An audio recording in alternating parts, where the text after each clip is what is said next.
bueno, tiene bastante repercusión en la parte cardiovascular, ¿no? El síndrome de Marfan, como van a ver ahora, bueno, tiene varias características, varias implicaciones, pero lo que vamos a resaltar, lo que sus compañeros van a resaltar es la afectación cardiovascular, ¿no? Entonces vamos a ver sobre todo la parte de la afectación aórtica, ¿no? Que es la más importante, ¿no? Y se dice que el síndrome de Marfan, pues la mortalidad cardiovascular es, aunque ha bajado bastante en los últimos años, justamente por todas las medidas de diagnóstico, de prevención y cirugías, podría decir, profilácticas que se hacen en función a la afectación aórtica, ¿no? Entonces, es importante conocer este tipo de enfermedades. No es muy frecuente, ¿no? Tenerlo en la práctica, ¿no? Pero siempre por ahí hay algunos casos, ¿no? Igual que Takayasu, tampoco no es, para nuestro medio no es muy frecuente, ¿no? Pero siempre hay que conocerlo, ¿no? Y por ahí podemos tener algunos casos, ¿no? Yo he tenido unos 2, 3 casos en el tiempo que estoy acá, que había sospecha de artritis de Takayasu, ¿no? En mujeres jóvenes, justamente vamos a ver la epidemiología, las características, ¿no? Que cumplen los requisitos, los criterios, mejor dicho, los criterios, ¿no? Y que al final, bueno, tuve que hacer la referencia a Lima para que continúen el estudio, ¿no? No sé si se habrán confirmado, pero tenían casi la característica de ser un Takayasu, ¿no? Entonces, es importante conocer esos temas, como le digo, porque en algún momento pueden tener algunos casos, ¿no? Hay que diagnosticarlos, hay que hacer seguimiento, sobre todo en Marfan. Van a ver que en Marfan el seguimiento es importante, porque todo paciente Marfan, prácticamente todo paciente Marfan va a desarrollar en algún momento, en el mayor o menor grado, alguna afectación cardiovascular, como las que vamos a ver, y hay que educar a estos pacientes, hay que hacer el seguimiento para justamente disminuir la mortalidad por eventos cardiovasculares, ¿no? Y de acá eso siempre es importante porque porque son pacientes que comienzan a tener pues cuadros generalmente isquémicos, ¿no? De afectación, eh, pues, una insuficiencia arterial en determinados segmentos, ¿no? Y que muchos de ellos requieren pues algún tipo de intervención quirúrgica, ¿no? Sea un bypass, sea una angioplastía, sea cualquiera, requiere pues un manejo quirúrgico, porque obviamente conlleva, y van a ver que son personas jóvenes, ¿no? Entonces se tiene que mejorar mucho la calidad de vida de estos pacientes y ahí intervenimos nosotros los cirujanos cardiovasculares, ¿no? Entonces es importante conocer esos temas, así que por favor, el grupo ya está acá, el grupo que va a tener, está Brigitte, está Fernando y está Yesare. Por favor, no sé si en este orden van a exponer. No, doctor. Primero Fernando, después Cesare y al final yo, doctor. Ya, perfecto. Ok, entonces, por favor, comiencen de una vez con la exposición. Por favor. Está bien, doctor. Doctor, buenos días, buenos días. En esta oportunidad vamos a exponer lo que es el síndrome de Marfan y Takayasu. Siguiente, por favor. Bueno, para comenzar, ¿no? Vamos a hablar sobre el síndrome de Marfan y hay una pregunta principal que nos debemos de hacer. ¿Qué es el síndrome de Marfan, no? Siguiente.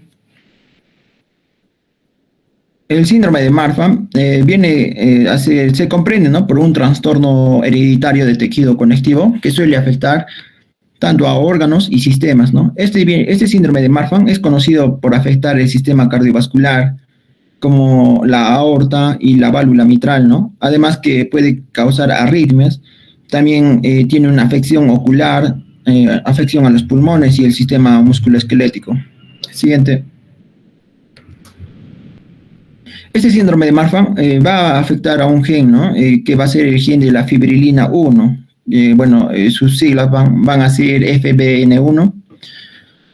Normalmente el gen afectado va a tener una anomalía va a causar una anomalía de la resistencia y la fuerza en el tejido conectivo. Este gen de la fibrilina 1 es una proteína estructural y va a estar ubicado en el cromosoma 15, ¿no? Siguiente. ¿Cómo se adquiere o transmite, no? Tenemos que saber que la transmisión va a ser autosómico dominante, ¿no? También solo requiere un gen afectado para que el trastorno se exprese y el gen de la fibrilina está en el cromosoma 15, como ya les dije. En la imagen de la izquierda podemos ver, ¿no? Por ejemplo, los alelos tanto del padre y de la madre van a ser normales, entonces la transmisión a las nuevas generaciones va a ser normal, ¿no? No va a haber ninguna patología. Pero en la segunda imagen podemos ver, ¿no? Que los alelos, podemos ver, ¿no? La M mayúscula va a ser el alelo patológico, podríamos decir, ¿no? Que va a transmitir lo que es el síndrome de Marfan. Y esta M mayúscula va a ser autosómico dominante, el cual va a transmitir en un 50%, ¿no? a su descendencia. Y bueno, vamos a tener pacientes, podríamos tener, ¿no? Una descendencia de 50% de pacientes enfermos y un 50% de pacientes sanos. En este 50% de pacientes enfermos se les va a denominar, ¿no? Una transmisión autosómico dominante. Siguiente. Bueno, también hay una nueva mutación, ¿no? Que podríamos decirlo así.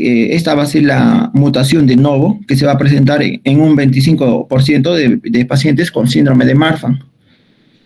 Esta mutación de novo es un cambio de genes, ¿no? Que no proviene tanto del papá ni de la mamá. Esto se da normalmente en padres sanos y como podemos ver en la imagen, ¿no? Los alelos son normales, pero va a haber una mutación de novo en el cual se va a transmitir el síndrome de Marfan, en el cual también va a haber alteraciones, que va a haber una alteración espontánea, ¿no? Que se produce en el gen FBN1 y pues el paciente podrá transmitir, ¿no? Este paciente ya con síndrome de Marfan, con esta mutación de novo, va a poder recién transmitir a sus generaciones, ¿no? A su descendencia. Podemos ver, por ejemplo, la imagen, ¿no? Los padres son pacientes sanos, ¿no? No tienen el síndrome de Marfan. Pero por esta mutación de novo es que se va a poder transmitir, ¿no? A uno de sus hijos. Y este paciente recién va a poder transmitir en un 50%, ¿no? Como ya les dije, a su descendencia. Sí, siguiente, por favor. Bueno, el tejido conectivo tenemos que saber, ¿no? Que le va a dar fuerza tanto a los huesos, ligamentos, músculos, vasos sanguíneos, tejido pulmonar y válvulas del corazón. Siguiente. Y bueno, ¿cómo se manifiesta, ¿no? La alteración de la fibrilina? Esto es por una menor fuerza tensil del tejido conectivo, que va a ser igual a una menor resistencia, ¿no? Y bueno, tenemos el otro que es la mayor expresión del factor beta transformante de crecimiento, que va a ser igual a un crecimiento de órganos y tejidos. Siguiente. Bueno, este mayor crecimiento de órganos y tejidos es lo que se va a dar, ¿no? En el síndrome de Marfan. Podemos ver en la primera imagen una aracnodactilia, que es alargamiento de los dedos, ¿no? Podemos ver. Y pues normalmente en los pacientes con síndrome de Marfan el dedo pulgar sobrepasa, ¿no? Con facilidad lo que es el borde del meñique, ¿no? Podríamos ver. Sobrepasa normalmente este dedo, ¿no? También vamos a poder ver otro hábito marfanoide, el pectum excavatum. Otro va a ser la dilatación de la aorta y pues como vemos en la imagen de abajo, estos pacientes con síndrome de Marfan van a tener las extremidades más largas, ¿no? Mucho más largas de lo normal. Siguiente. Algunas manifestaciones en el síndrome de Marfan va a ser la luxación del cristalino, que, bueno, normalmente a estos pacientes con síndrome de Marfan se les recomienda, ¿no? No hacer ejercicios bruscos, ya que van a causar esta luxación del cristalino, ¿no? Otra manifestación viene a ser las estrías, prolapsos de la válvula mitral, que va a causar, ¿no? Una insuficiencia de esta válvula mitral, el neumotórax, y alteraciones de la aorta que normalmente va a causar aneurismas, ¿no? Siguiente, por favor. Bueno, vamos a enfocarnos un poco más en el síndrome de Marfan, qué es lo que causa en la aorta, ¿no? Bueno, para recordar un poco, podemos ver en la primera imagen un esquema sencillo, ¿no? De la aorta, el recorrido. En la segunda imagen vemos, ¿no? Que sale del corazón. Primero vamos a tener lo que son los senos de Valsalva, luego la aorta ascendente, el callado aórtico, la aorta descendente y la aorta abdominal, ¿no? Y en la tercera imagen vamos a tener lo que es una tomografía, ¿no? Del recorrido de la aorta en un paciente. Siguiente, por favor. Bueno, vamos a hablar un poco de histología ahora, sobre las capas de la aorta. La aorta tiene, ¿no?, una túnica íntima, una túnica media y una túnica externa. En la túnica media vamos a ver lo que, bueno, en la túnica media presenta músculo liso. La función de la túnica media va a ser, ¿no?, de amortiguar la presión de las paredes cardíacas en cada latido cardíaco, ¿no? Pero en un síndrome de Marfan va a haber una pérdida de la elasticidad de la túnica media, ¿no?, lo cual va a causar fibrosis. Entonces, la aorta con el tiempo se va a adelgazar en la mayoría de estos pacientes con síndrome de Marfan y va a causar lo que es un aneurisma. Siguiente.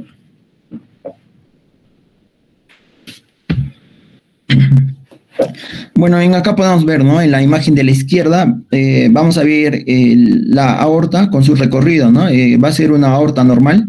Podemos ver que las dimensiones de la aorta, tanto ascendente como el callado aórtico y la aorta descendente, van a ser similares. Pero en la imagen de la derecha podemos ver, ¿no?, la aorta ascendente, el callado aórtico y con la aorta descendente, las dimensiones van a ser diferentes, ¿no? Especialmente en la aorta ascendente, donde vamos a poder ver una dilatación. A esta dilatación le vamos a llamar aneurisma. Normalmente, para considerar aneurisma, hay una definición, ¿no?, que dice que el diámetro del vaso sanguíneo tiene que ser 1.5 veces mayor de lo normal, ¿no?, para poder considerarlo aneurisma. Siguiente. Bueno, en esta imagen vamos a poder tener lo que es la historia natural, ¿no?, de un paciente con síndrome de Marfan, donde va a causar una insuficiencia aórtica, ¿no? Vamos a poder ver desde el inicio que las válvulas aórticas van a se cierran, ¿no?, herméticamente, pero al pasar los años, los tiempos, ¿no?, el tiempo, va a existir una dilatación de la aorta. Por ejemplo, en este caso sería, ¿no?, dilatación de la aorta ascendente, ¿no?, lo cual causa un aneurisma, y este aneurisma va a hacer que las válvulas aórticas, lo que cerraban herméticamente con el tiempo, no van a poder cerrar bien, ¿no? Como podemos ver en las últimas imágenes, va a haber un espacio. En este espacio es lo que va a causar que la sangre regrese hacia el corazón, ¿no? Entonces, a este retorno, ¿no?, de sangre vamos a llamarlo insuficiencia aórtica. Siguiente, por favor.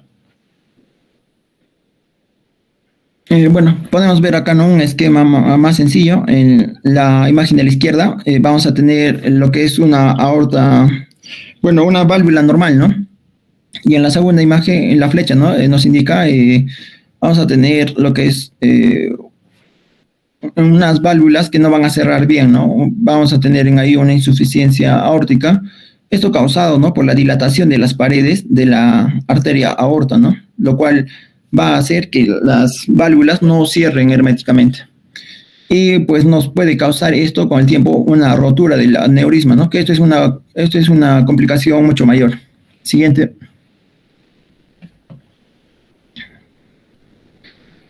Bueno, también puede existir, ¿no?, una disección aórtica. Para comprender esta disección aórtica, tenemos que saber que, bueno, la aorta solo tiene una luz, ¿no? Pero en esta disección aórtica va a existir dos luces. Esto es causado por el debilitamiento de las paredes de la aorta, lo cual va a hacer que se origine, ¿no?, una nueva luz. Esta va a ser denominada una luz falsa. Y pues vamos a tener también la luz verdadera, ¿no? Los factores de riesgo para que existe esta disección aórtica es por levantar peso, por consumo de drogas, por tener una presión alta, por el síndrome de Marfan también, ¿no?, en este caso. También por el síndrome de Ehlers-Danlos, especialmente en su forma vascular, el síndrome de Turner, el síndrome de aneurismas y divisiones familiares. Siguiente, por favor. Y bueno, el tratamiento normalmente para estos aneurismas, como podemos ver, ¿no?, en la imagen de la izquierda, esta dilatación va a ser denominado aneurisma. Entonces, con la segunda imagen, que viene a ser un injerto, se sustituye, ¿no?, la región afectada, que es el aneurisma, ¿no?, por un injerto vascular, que es esa forma de tubo, ¿no? Entonces, es un injerto, este es un injerto compuesto que contiene una válvula, ¿no? Siguiente. Bueno, acá tenemos un antes y un después, ¿no? Después de hacer el tratamiento con este injerto, podemos ver en la imagen de la izquierda el aneurisma, ¿no?, la dilatación de la aorta en la parte ascendente. En la segunda imagen vamos a ver ya que se le ha colocado un injerto, ¿no? Se le ha retirado prácticamente todo el aneurisma y se le ha puesto un injerto, donde ya podemos ver el recorrido de la aorta, ¿no?, que ya es normal. Y siguiente, por favor.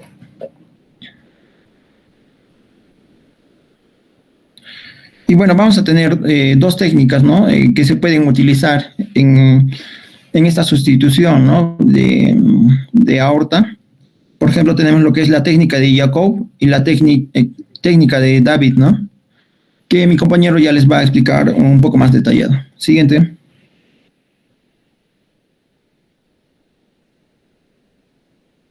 Doctor, buenos días, compañeros, buenos días. Yo voy a explicar un poquito más acerca del uso de las técnicas, especialmente lo que ya mencionó mi compañero, la técnica de David o la técnica y también la técnica de remodelado o también denominada la técnica de Jacob. Estas son las que actualmente se manejan para el tratamiento invasivo de lo que es el aneurisma.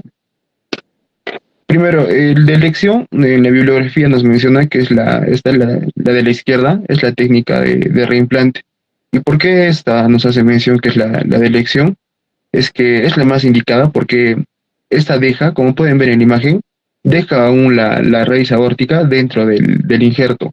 Todo lo contrario de lo que es la técnica de remodelado o la técnica de Jacob, que pueden ver en la imagen de la derecha, es que esta ya deja fuera, la raíz de la aorta está por fuera, ¿no? Ya no está ya no está dentro del injerto como la técnica de reimplante. Entonces es por ello que principalmente se prefiere usar la técnica de David. Entonces, en estas imágenes hay una serie de pasos a grandes rasgos para explicarles más o menos en qué consiste esta técnica de reimplante o también denominada de David. Por ejemplo, en la primera imagen pueden observar que es una animación, ¿no?, en la que en la primera, en la número 1, se muestra la eliminación del aneurisma que se va a encontrar en el transcurso de la aorta ascendente, que está acá trazadito con flechas amarillas. Entonces esta es la parte que se elimina. Como segundo paso, se va a hacer lo que es la corrección del tamaño según el paciente, ¿no?, según las medidas del paciente. Y como pueden ver, se utilizan diferentes medidas, se puede tenerse la ayuda de una reglita especial. Entonces se acopla, ¿no?, a lo que es las medidas del paciente. Y en la tercera imagen pueden ver que ya se hace estructuras subanulares, todo esto con el fin de ya acomodar lo que es acomodar, ¿no?, lo que es la nueva prótesis. Y como cuarto paso ya vemos cómo se tiene la reconstrucción de la aorta ascendente de forma completa a través de la técnica de reimplante. Entonces, esta es en la que consiste principalmente esta técnica más usada. Se menciona diferentes estudios y queríamos ponerle como ejemplo este estudio de acá, que se realizó en pacientes con síndrome de Marfan, con una distensión de la válvula, con un aneurisma de la válvula aórtica, ¿no? En la que con un aneurisma en el transcurso de la aorta ascendente. Entonces, en este se hizo un estudio en un total de acá hay un error, disculpen, 146 pacientes.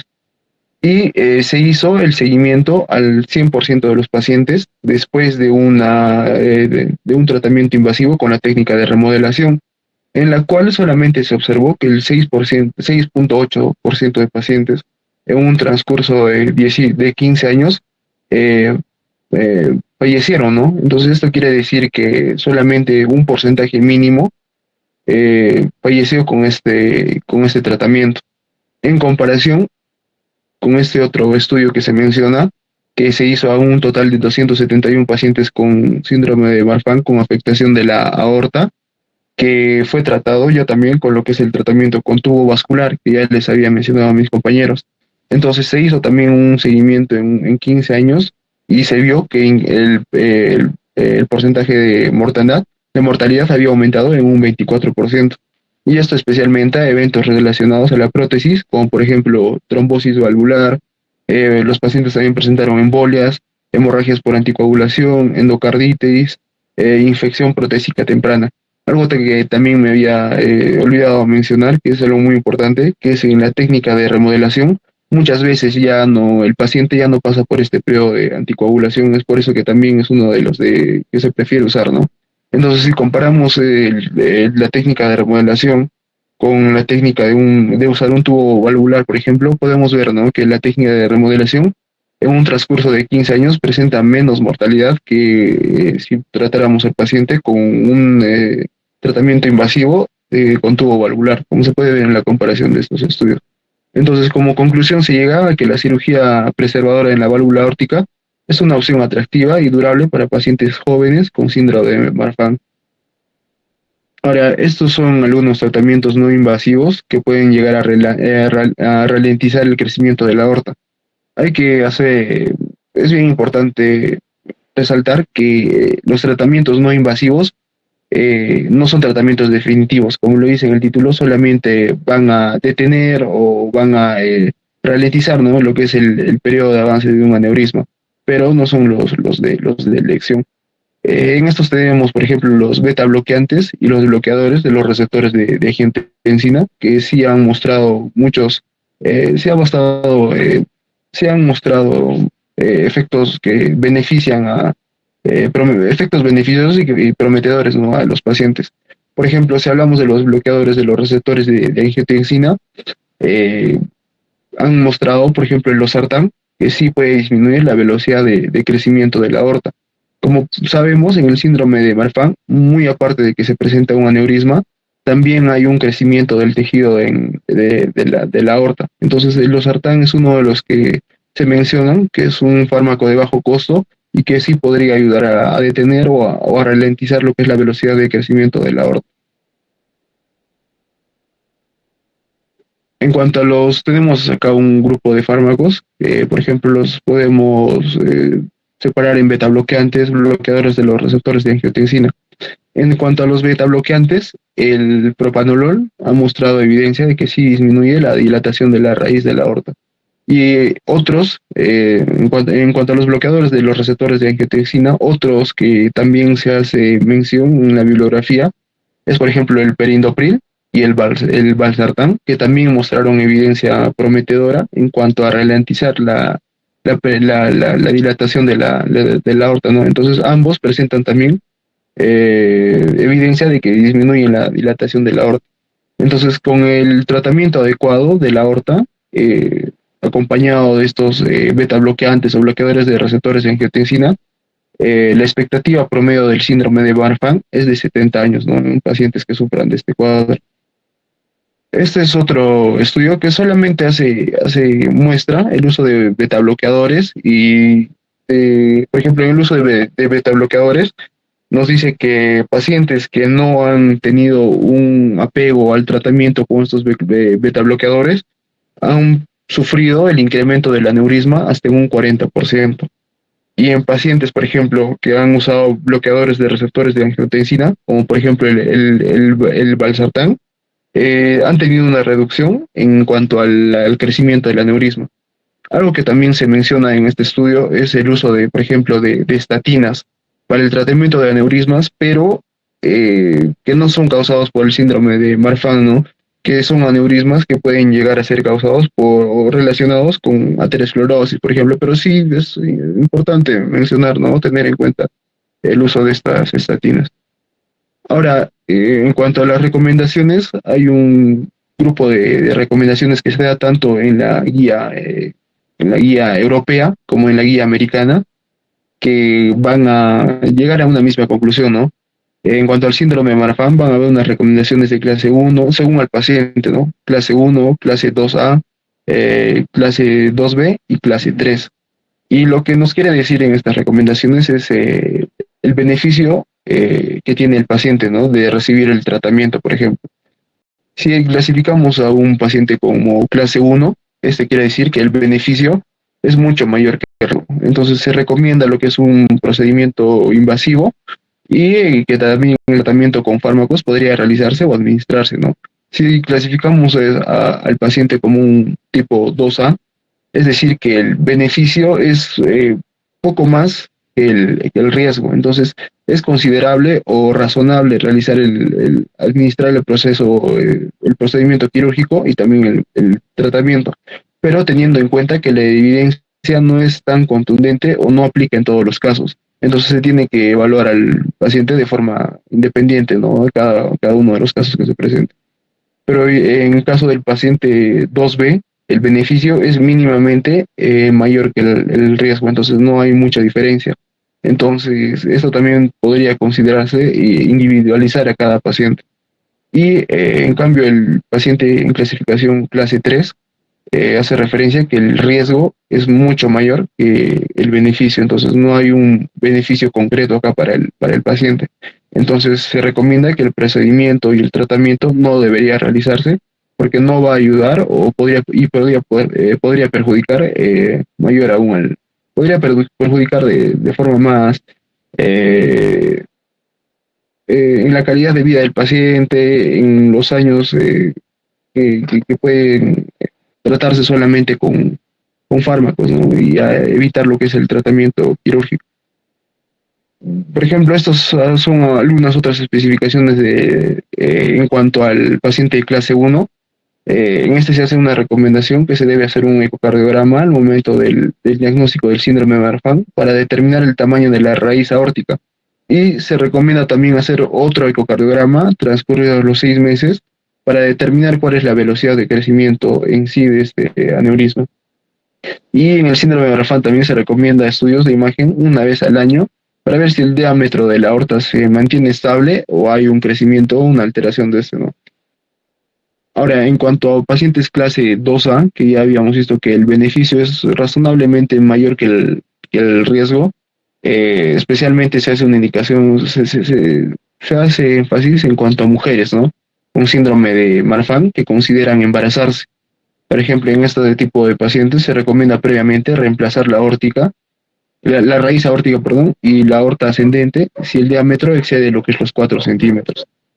También se recomienda considerar el uso de bloqueadores del receptor de tipo 1, angiotensina, por ejemplo, el losartán, para reducir lo que es la dilatación de la aorta, a menos que esté contraindicado, ¿no? Por ejemplo, en caso de alergias o que el tratamiento con losartán genere un tipo de hipotensión considerable, pero es poco raro, ¿no? Que suceda en estos casos. Entonces, en este cuadrito, por ejemplo, se evalúan a pacientes clase 1 y clase 2A y 2B.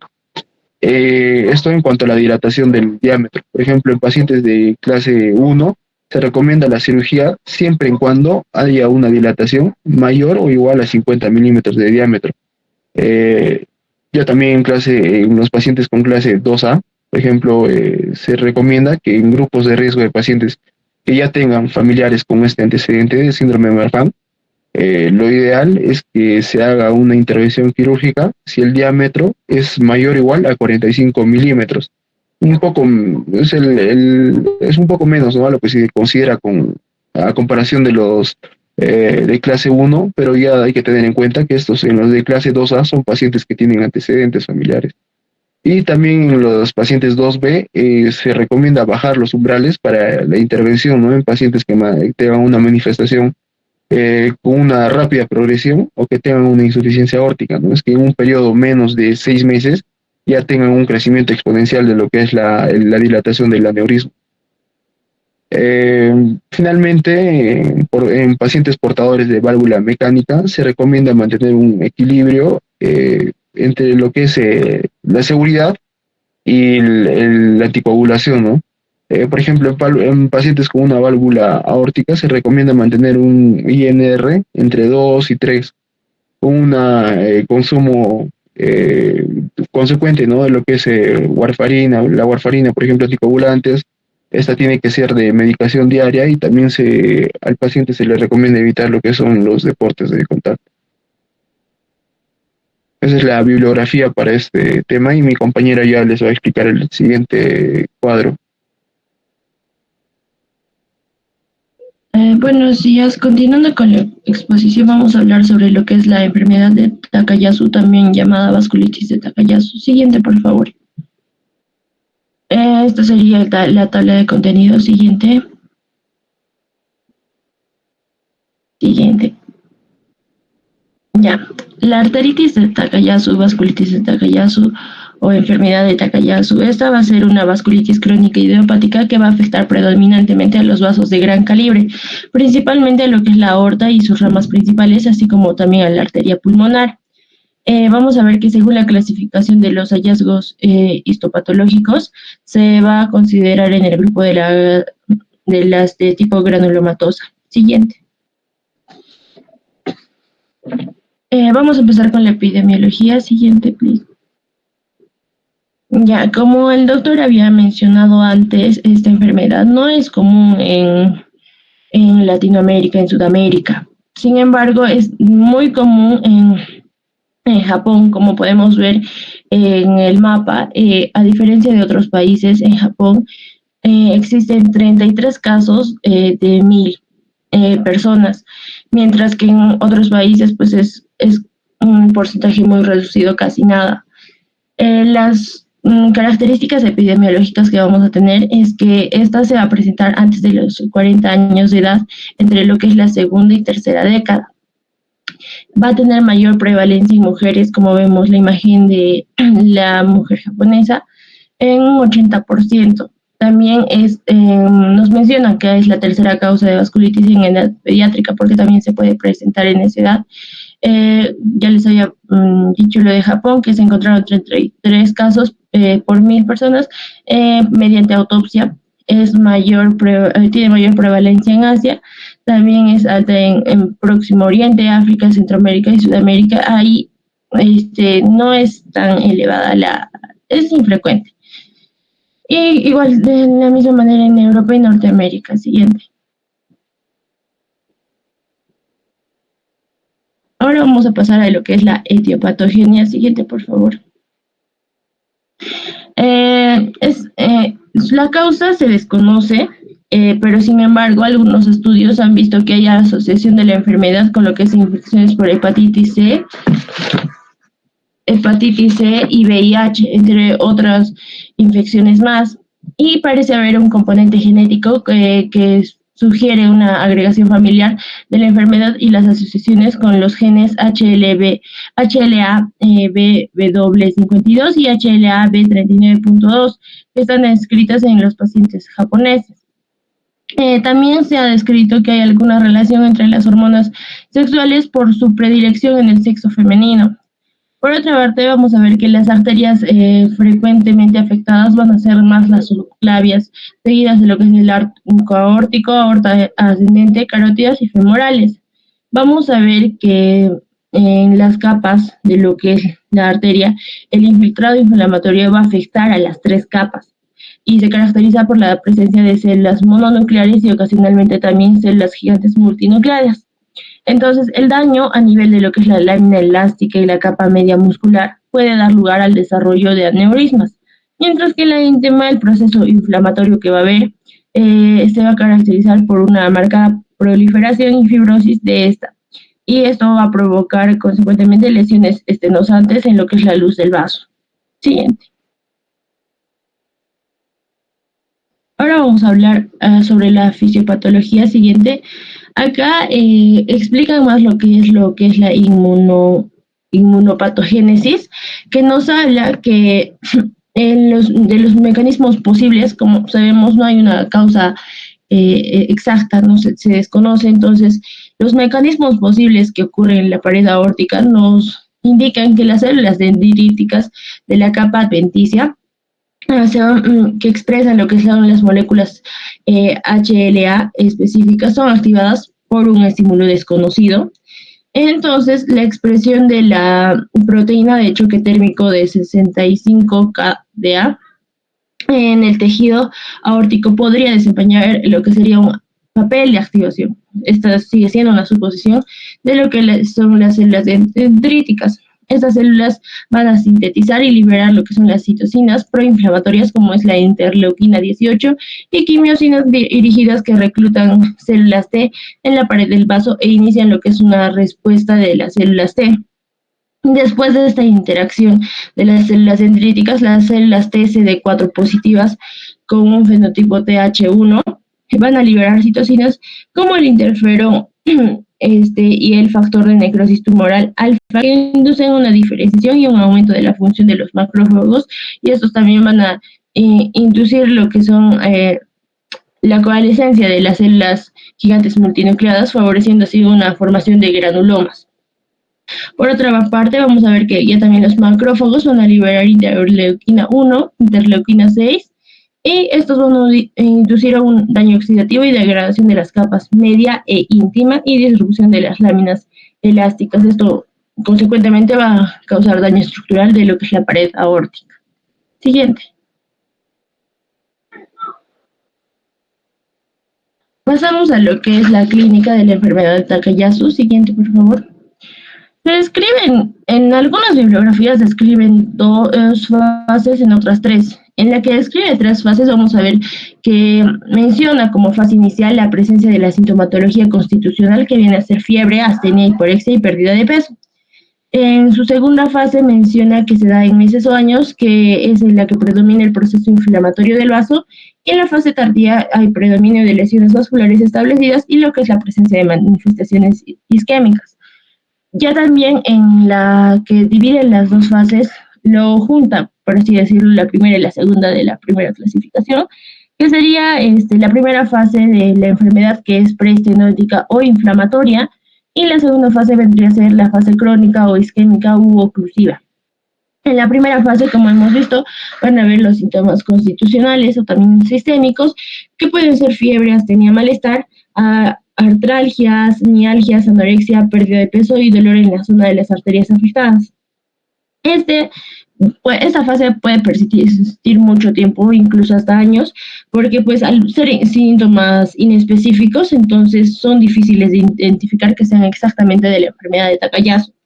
Evolutivamente en este proceso va a estar apareciendo otro tipo de sintomatología, como es el eritema nodoso, miembros inferiores, cefalea, dolor abdominal recurrente y vómitos. Esto a causa de lo que sería una afectación a las arterias abdominales, o también puede presentar adenopatías cervicales o supraclaviculares. En la fase crónica, isquémica u oclusiva ya también vamos a ver que es cuando la inflamación arterial va a progresar, entonces se desarrolla lo que es la estenosis y aparecen síntomas derivados de la obliteración arterial en relación al territorio de irrigación afectado, ¿no? Acá vamos a ver que las principales van a ser lo que es en la arteria subclavia, la carótida y sus ramas, el arco aórtico y raíz aórtica, y las arterias renales, que nos mencionan en este cuadrito los síntomas que puede presentar cuando se afectan estas. Siguiente, por favor. Acá hay un cuadro más detallado de las lesiones más características según el porcentaje, ¿no? Y como ya lo hemos mencionado varias veces, la subclavia es la más afectada con un 93%, entonces su clínica vendría a ser la claudicación de los brazos y el fenómeno de Raynaud. En la carótida común ya también vamos a ver que hay trastornos visuales, síncope, ictus, en la aorta abdominal, dolor abdominal, náuseas y vómitos. En las arterias renales, hipertensión e insuficiencia renal. Estas vienen a ser las más características, ¿no? Viendo los porcentajes. Las otras arterias ya vienen con menos porcentaje, así que no es tan común.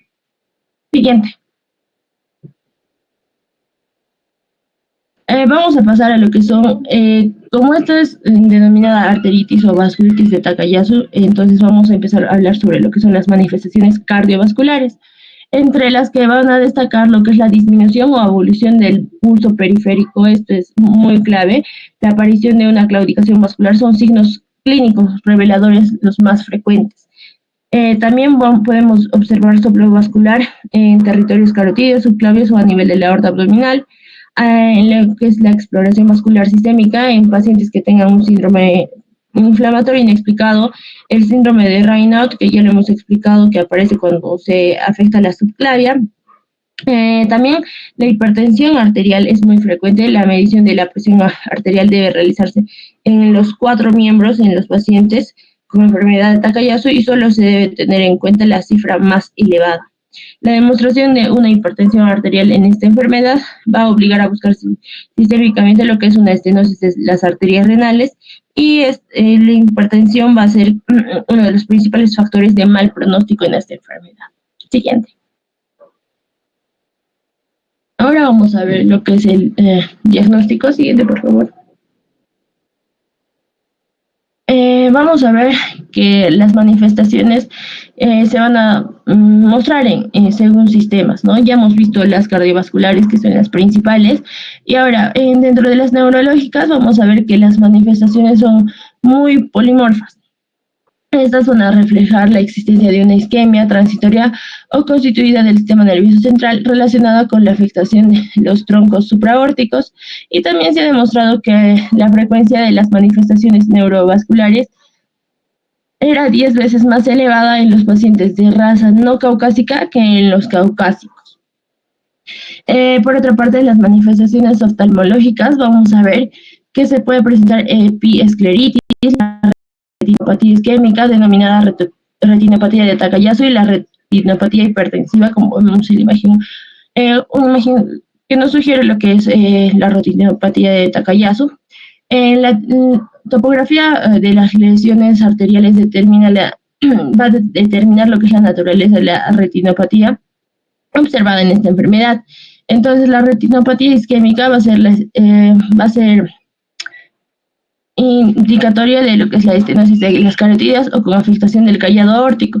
La retinopatía hipertensiva se debe a la hipertensión inducida por la estenosis de la aorta torácica descendente o de la aorta abdominal.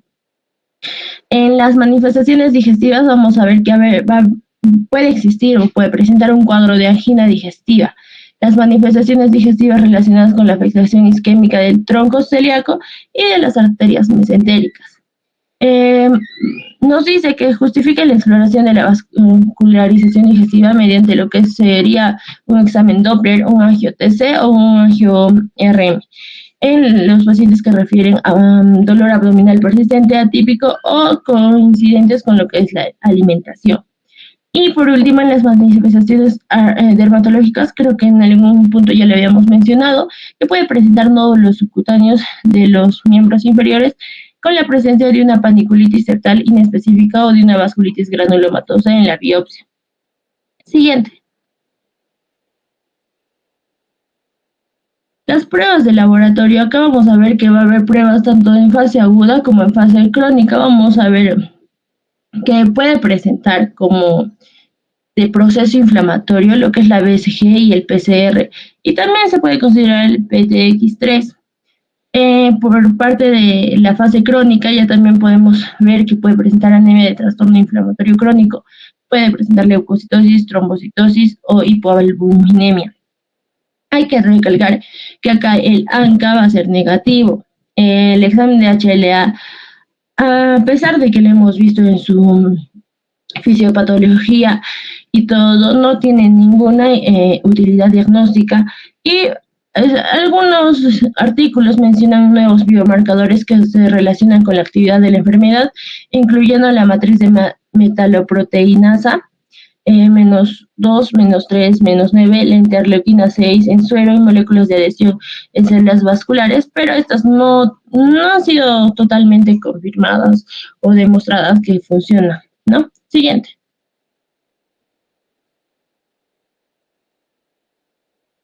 En las pruebas de imagen vamos a ver diferentes tipos. Vamos a ver primero la arteriografía. Esta nos puede mostrar las estenosis segmentadas, el signo en cola de rata, dilataciones postestenósicas, paredes irregulares, aneurismas, oclusiones vasculares, aumento de la circulación colateral. Sin embargo, esta ha dejado de ser utilizada. Al inicio esta era la más utilizada, pero ya no, porque es una prueba invasiva que somete al paciente a radiación y a contraste, y esta también, su uso está limitado para lo que sería una monitorización de la evolución, justamente por eso mismo, que somete al paciente a radiación y en contraste. Gracias a esta prueba de imagen se pudo hacer una clasificación geográfica de lo que es la arteritis de Takayasu, que en la siguiente diapositiva ya vamos a mostrar mejor. Después vemos lo que es la angio-TC, que nos puede mostrar lo que es la estenosis, las oclusiones, los aneurismas o la presencia de engrosamiento circunferencial de la pared arterial. Es adecuada para la visualización de la red vascular cuando ésta se encuentra calcificada. Esta implica irradiación y no está indicada para un seguimiento evolutivo de las lesiones vasculares, igual que la arteriografía. Siguiente, por favor. Acá, como les dije, hay una clasificación por angiografía de la arteritis de Takayasu, donde nos muestra que en 5 tipos, siendo la tipo 2, que se divide en A y B. En la 1 vamos a ver que va a estar remarcado lo que son las ramas del arco aórtico. En la 2A vamos a ver que es la aorta ascendente, el arco aórtico y sus ramas, y en la 2B va a ser la aorta ascendente, arco aórtico y sus ramas, y la aorta torácica descendente. La 3 va a ser aorta torácica descendente, aorta abdominal y arterias renales. En la tipo 4, aorta abdominal y arterias renales. Y la 5, la combinación de la 2B y la 4, que es prácticamente toda la aorta. Siguiente. Ahora, estos son los otros 3 estudios de imagen, pruebas de imagen. En la angio-RM vamos a ver que es una exploración muy invasiva y no irradiante que va a permitir visualizar la pared y la luz vascular. Los criterios de actividad propuestos en esta prueba de imagen va a ser la presencia de un engrosamiento parietal arterial, la captación de contraste parietal o edema intraparietal en secuencia T2 STIR, y refleja la presencia de una inflamación parietal arterial. Acá los únicos defectos, se podría decir, que tiene una alta presión, su rendimiento es malo, la pared arterial, cuando se trata de verificar lo que es la pared arterial calcificada, y hay una sobreestimación de lo que es las estenosis intensas. Por otra parte, tenemos la ecografía Doppler, que esta no es invasiva, permite un estudio preciso de lo que son los troncos supraórticos, las arterias de los miembros, y en ocasiones también lo que es la aorta abdominal. También nos puede mostrar lo que son la presencia de estenosis vasculares y de aneurismas, y también el engrosamiento circunferencial de la pared arterial o signo de Macarrón. Como podemos ver en la imagen, las flechitas lo señalan, es el signo de Macarrón, que es sugestivo de lo que son las arterias carótidas. También está el PET, que no está demostrado completamente. Siguiente. Ahora vamos a ver los criterios. Hay varios criterios que se toman en cuenta. Primero vamos a ver los criterios de clasificación, que va a ser inicio de la enfermedad antes de los 40 años de edad, como habíamos visto en su epidemiología. Claudicación de los miembros, que es un signo clave. El pulso braquial disminuido, discrepancia de lo que es la presión arterial diastólica de ambos brazos, mayor a 10 milímetros de mercurio, un soplo audible en la auscultación de las arterias subclavias o de la aorta abdominal, y anomalías de la arteriografía, puede ser estrechamiento, oclusión, etcétera. Y pues para que cumpla en estos criterios de clasificación de arteritis de Takayasu debe ser mínimo 3 criterios. Ya también hay otro cuadro que nos indica los criterios de actividad, que puede ser signos de isquemia o de la inflamación vascular, como es la claudicación, disminución o abolición del pulso, soplo, signos sistémicos, como es los signos de la primera fase, que es fiebre, artralgias, mialgias, pero ya hemos dicho que esos son muy inespecíficos. Aumento de la velocidad de sedimentación, anomalías arteriográficas típicas. Acá mínimo debe cumplir 2 criterios. Siguiente.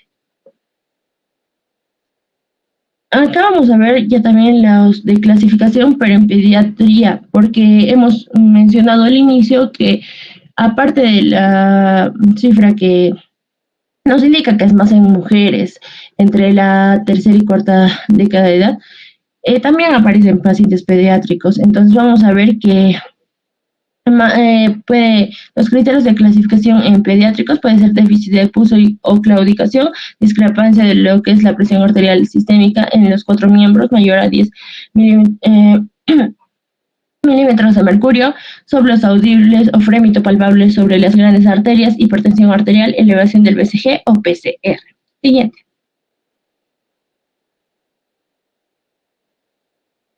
Y estos, por último, los últimos criterios vendrían a ser los criterios de Ishikawa, que estos van a ser como que más desarrollados y lo van a dividir en criterios mayores y menores.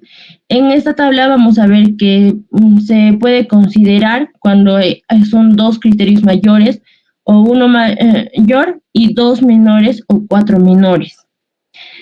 Vamos a ver que en los criterios mayores vamos a tener lesión en el segmento medio de la arteria subclavia izquierda, lesión en el segmento medio de la arteria subclavia derecha y signos y síntomas característicos al menos 1 mes de duración, mientras que en los criterios menores vamos a ver la elevación de la velocidad de sedimentación globular, el BCG, pulso carotídeo débil, hipertensión arterial, regurgitación aórtica, lesión en la arteria pulmonar, lesión de la porción media de la carótida común izquierda, lesión distal del tronco bronquiocefálico, lesión en la aorta descendente, la aorta abdominal o las arterias coronarias. Siguiente.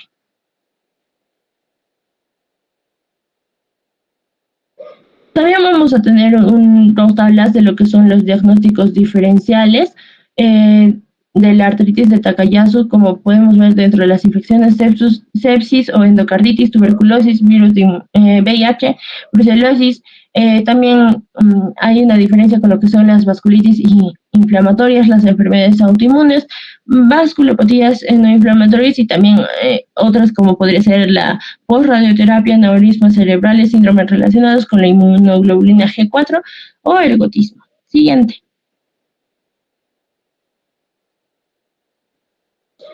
Y por último vamos a hablar lo que es el tratamiento. El tratamiento al inicio es médico. Nos mencionan que el tratamiento de elección son los corticosteroides a una dosis inicial de 1 miligramo por kilogramo por día de prednisona o un equivalente a este. Esta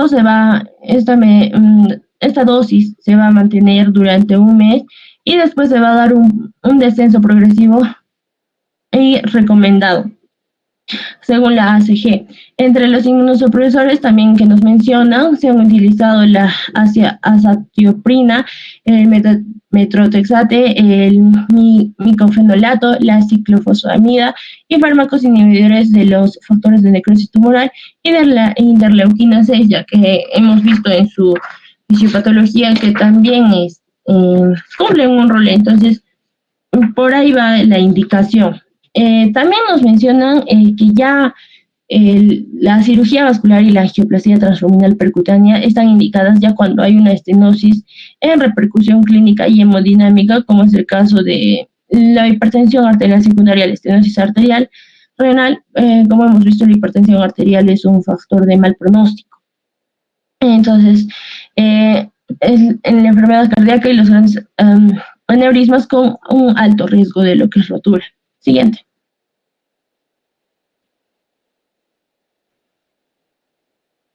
Ya, las indicaciones para lo que es el tratamiento quirúrgico van a ser que la enfermedad sea oclusiva y severa y síntomas de insuficiencia cerebrovascular por hiperfusión cerebral global o antecedentes de infarto cerebral previo, que tenga cardiopatía coronaria sintomática, insuficiencia valvular aórtica, hipertensión arterial secundaria a coartación de aorta toráco-abdominal o estenosis de arteria renal, angina mesentérica por enfermedad de arterias viscerales. Esas serían las indicaciones. Siguiente.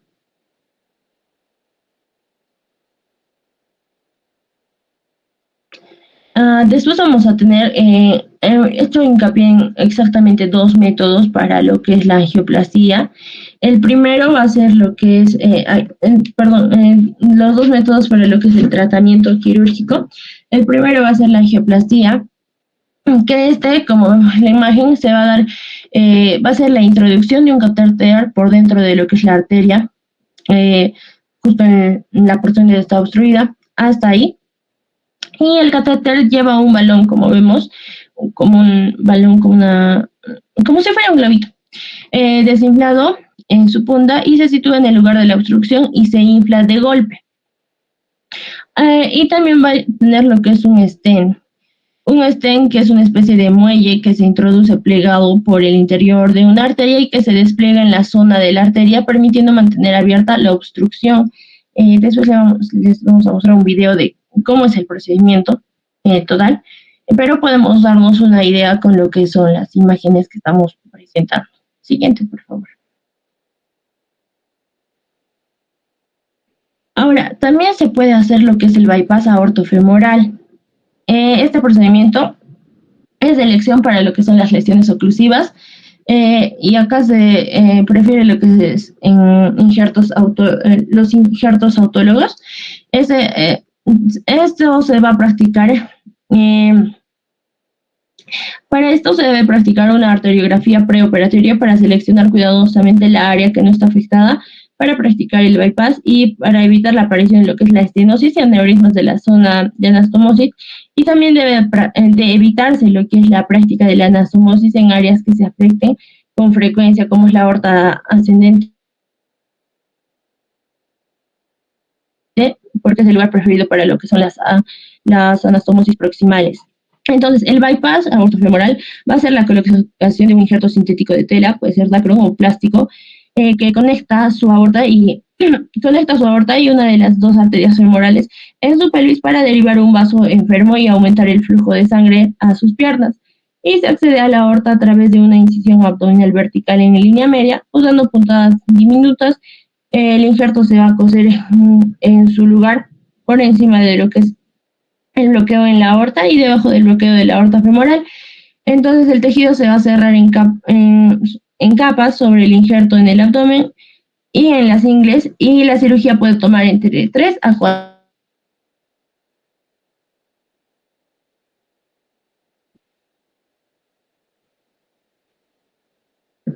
Eso sería todo, la bibliografía.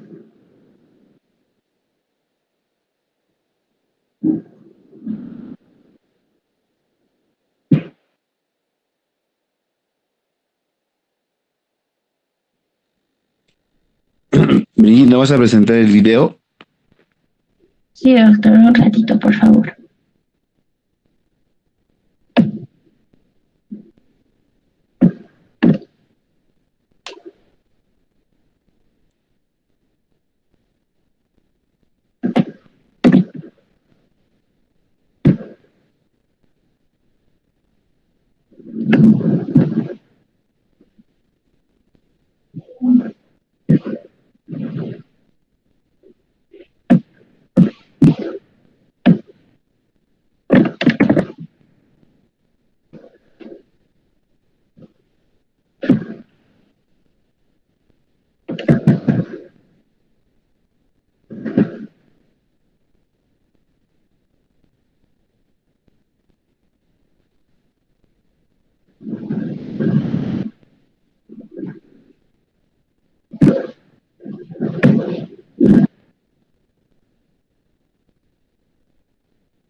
¿Ya? ¿La vas a presentar?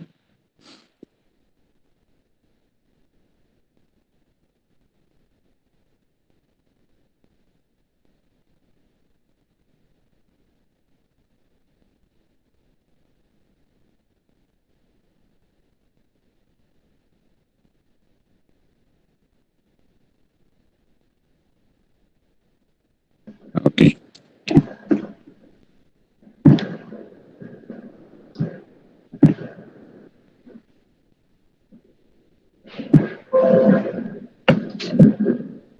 La angioplastía coronaria, también denominada angioplastía coronaria transluminal percutánea o angioplastía con globo, está diseñada para restaurar el flujo de sangre de las arterias coronarias estrechadas u obstruidas por placas ateroscleróticas o coágulos sanguíneos. Cuando usted llega al hospital, se le colocará una vía intravenosa y un monitor cardíaco, y se le administrará un sedante intravenoso u oral para ayudarlo a relajarse. La mayoría de los procedimientos de angioplastía coronaria duran entre 30 minutos y 3 horas. El médico anestesia la piel en la zona de la ingle e inserta una aguja en la arteria femoral. Una vez que se coloca la aguja, se pasa un conductor a través de ella y se lo guía cuidadosamente por el sistema arterial hasta el corazón. La aguja se retirará y se reemplazará por un tubo flexible pequeño denominado vaina, permitiendo el acceso a la arteria femoral. En este momento se le administrará un diluyente de la sangre para reducir el riesgo de formación de coágulos sanguíneos. Disculpa que te corte. ¿Estás segura que ese es el video? Porque está hablando ahí de angioplastía coronaria. Sí, doctor, no he encontrado exactamente la enfermedad, pero solo era para mostrar cómo es la angioplastía en realidad. Bueno, ya está bien, sí. Un conductor guía flexible en la arteria y avanzará un catéter que lleva un pequeño globo en la punta, pasándolo por encima del conductor guía hasta posicionarlo en la zona de la obstrucción. Al inflar y desinflar rápidamente el pequeño globo, se empuja hacia afuera la pared del vaso sanguíneo, restableciendo el flujo de sangre de la arteria. Es posible que sienta dolor en el pecho mientras esto sucede. El mismo procedimiento se repite para cada bloqueo tratado. Luego, el médico retirará el globo desinflado y el catéter de las arterias. A algunos pacientes se les colocará un stent coronario, que es un tubo pequeño de malla metálica diseñado para mantener abierta la arteria una vez que se haya tratado. Se coloca un stent plegado sobre el globo desinflado a medida que se desplaza hacia la posición. Cuando se infla el globo, el stent se expande y queda asegurado en el lugar. Después de retirar el globo y el catéter, el stent permanece como soporte para mantener abierta la arteria de forma permanente. Después, Ese sería de lo que es la angioplastía. Y no sé por qué no me recuerdo.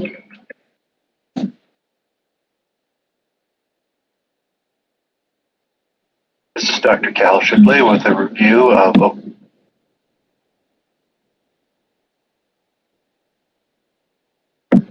aorta. A vertical incision is employed. Nuevo labial color Fix Liquid Tattoo. Mate indeleble por 24 horas. A prueba de todo. To open the abdomen. Aortic clamp is removed. Blood now flows into the limbs under systemic arterial pressure. This serves two purposes. Previously attached portion of the Dacron graft is tested for leaks, and twisting or kinking of the limbs of the Dacron graft is prevented throughout the rest of the procedure.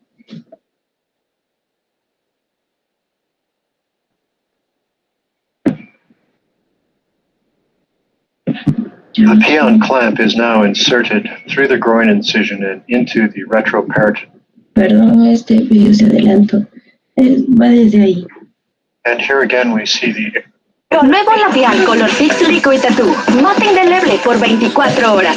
A prueba de todo.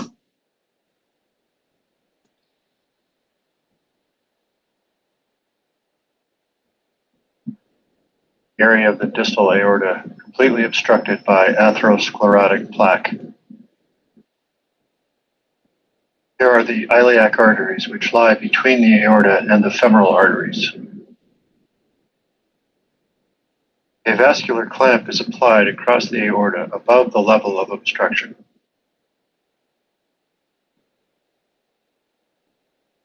The diseased section of the aorta is then removed.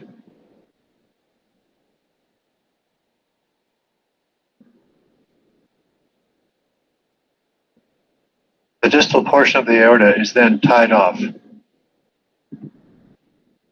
A synthetic Dacron graft is then stitched or sutured to the upper or proximal portion of the aorta. While this particular technique I'm discussing today utilizes a synthetic graft, grafting may also be accomplished using veins which are harvested from the patient at the beginning of the procedure. Choice of a synthetic versus a venous graft is partly up to the personal preference of a surgeon, but may also be dictated by the presence or absence of good quality veins in a particular patient. Also, in a situation where a bilateral bypass is required, a synthetic graft such as the one pictured here requires only 3 points of attachment, whereas patient veins would require 4 separate points of attachment, 2 points of attachment for each vein on either side of the aorta. Now that the upper portion or proximal portion of the graft has been attached, preparations must be made to attach the limbs.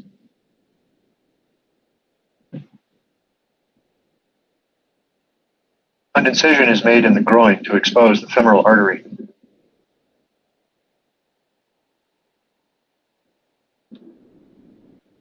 Using 2 fingers of the hand, the surgeon gently separates the tissues in the retroperitoneal space. This is known as blunt dissection and avoids the use of instruments which may puncture or tear vital structures. This technique creates a retroperitoneal tunnel through which one limb of the Dacron graft will be pulled. A clamp known as it. The creation of the retroperitoneal tunnel provides for an easier and safer passage of the Pion clamp.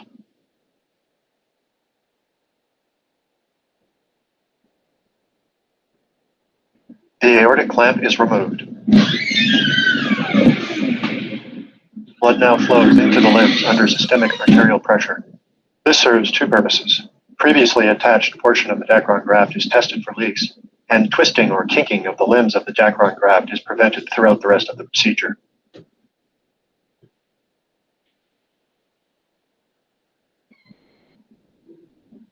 The Pion clamp is now inserted through the groin incision and into the retroperitoneal tunnel.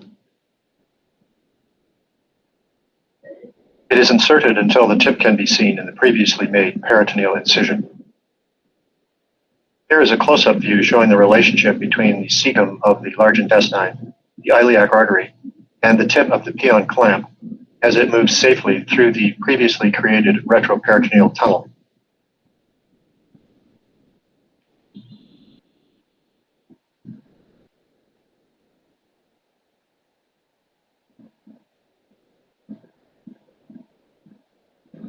Having safely navigated the retroperitoneal tunnel, the tip of the Pion clamp is opened, and the vascular clamp attached to the graft limb is used to bring the end of the limb towards the Pion clamp. Clamp is then closed to grasp the end of the limb, and the vascular clamp removed. Pion clamp is then used to pull the graft limb through the retroperitoneal tunnel and into the groin incision.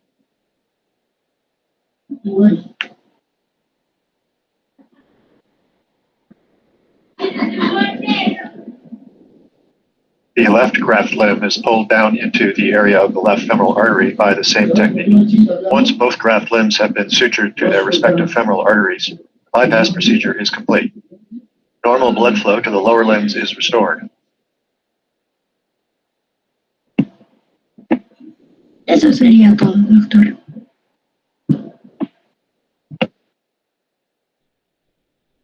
Ok, muy bien, chicos.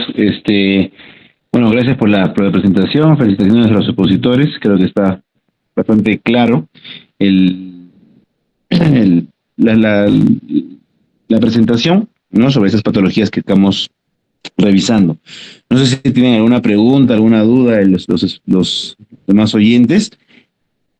¿Puedes, por favor, presentar el tema? Después vamos a verlo el video. No sé si lo han entendido el video, como está en inglés, la última parte. No, pero más o menos es el esquema, Brigitte, cómo se realiza un bypass aorto bifemoral, ¿no? Cuando hay alguna... Podría ser, esa técnica es para enfermedad arterial, ¿no? Generalmente tenemos una oclusión a nivel de la aorta distal, a nivel de las ilíacas, ¿no? También podría darse en Takayasu, ¿no? Pero en Takayasu generalmente la afectación son de otras arterias, ¿no? Sobre todo las subclavias, y también se hacen bypasses, ¿no? Por ejemplo, se pueden hacer bypasses, ¿no? De la aorta a la carótida, ¿no? La carótida a la subclavia, dependiendo de las obstrucciones que tenemos, ¿no? Entonces, pero más o menos con la forma como, o sea, el esquema es parecido, ¿no? Cuando uno hace un bypass, más o menos esa es la forma, sobre todo la parte de la tunelización, de la poder pasar el injerto, porque el injerto vascular obviamente tiene que ir, no va a ir pues externamente, ¿no? O sea, cuando uno hace un injerto vascular, sea el territorio en el que realice, tiene que ir generalmente siguiendo, ¿no?, el eje el eje más o menos vascular, ¿no? En este caso, como han visto ustedes, el bypass aorto bifemoral, han visto como esa pinza que dice, ¿no? Esa pinza, la Pion clamp, ¿no? La pinza que es supuestamente como la guía, ¿no? Es va por los vasos paralelos, ¿no? Generalmente a las ilíacas, y por ahí se hace tuneliza, se hace pasar pues el injerto, ¿no? Para poder seguir más o menos una línea anatómica, ¿no? Ese es un injerto, se podría decir, es un injerto de los llamados o bypasses anatómicos, porque muchos de ustedes saben que también hay injertos extra anatómicos, ¿no? Con algunos de ustedes hemos hablado, han visto, ¿no? Los famosos injertos o bypasses extra anatómicos, ¿no? Incluso hemos realizado en el hospital, ¿no? Cuando no se sigue la línea anatómica. Cuando hablemos del tema de insuficiencia arterial, y el grupo que le toca exponer esto, por favor, tengan presente esto y tienen que también hacer la presentación sobre esto, ¿no? Bypasses anatómicos y bypasses extraanatómicos. Lo que nos ha presentado ahora Brigitte es un bypass anatómico de tipo aorto bifemoral. Generalmente, cuando hay una afectación de aorta distal no, sobre todo el esquema era de aorta distal y no, pues no hay perfusión o hay una oclusión importante o una estenosis importante o una oclusión total de la aorta distal y no hay, no hay pues flujo en las arterias ilíacas.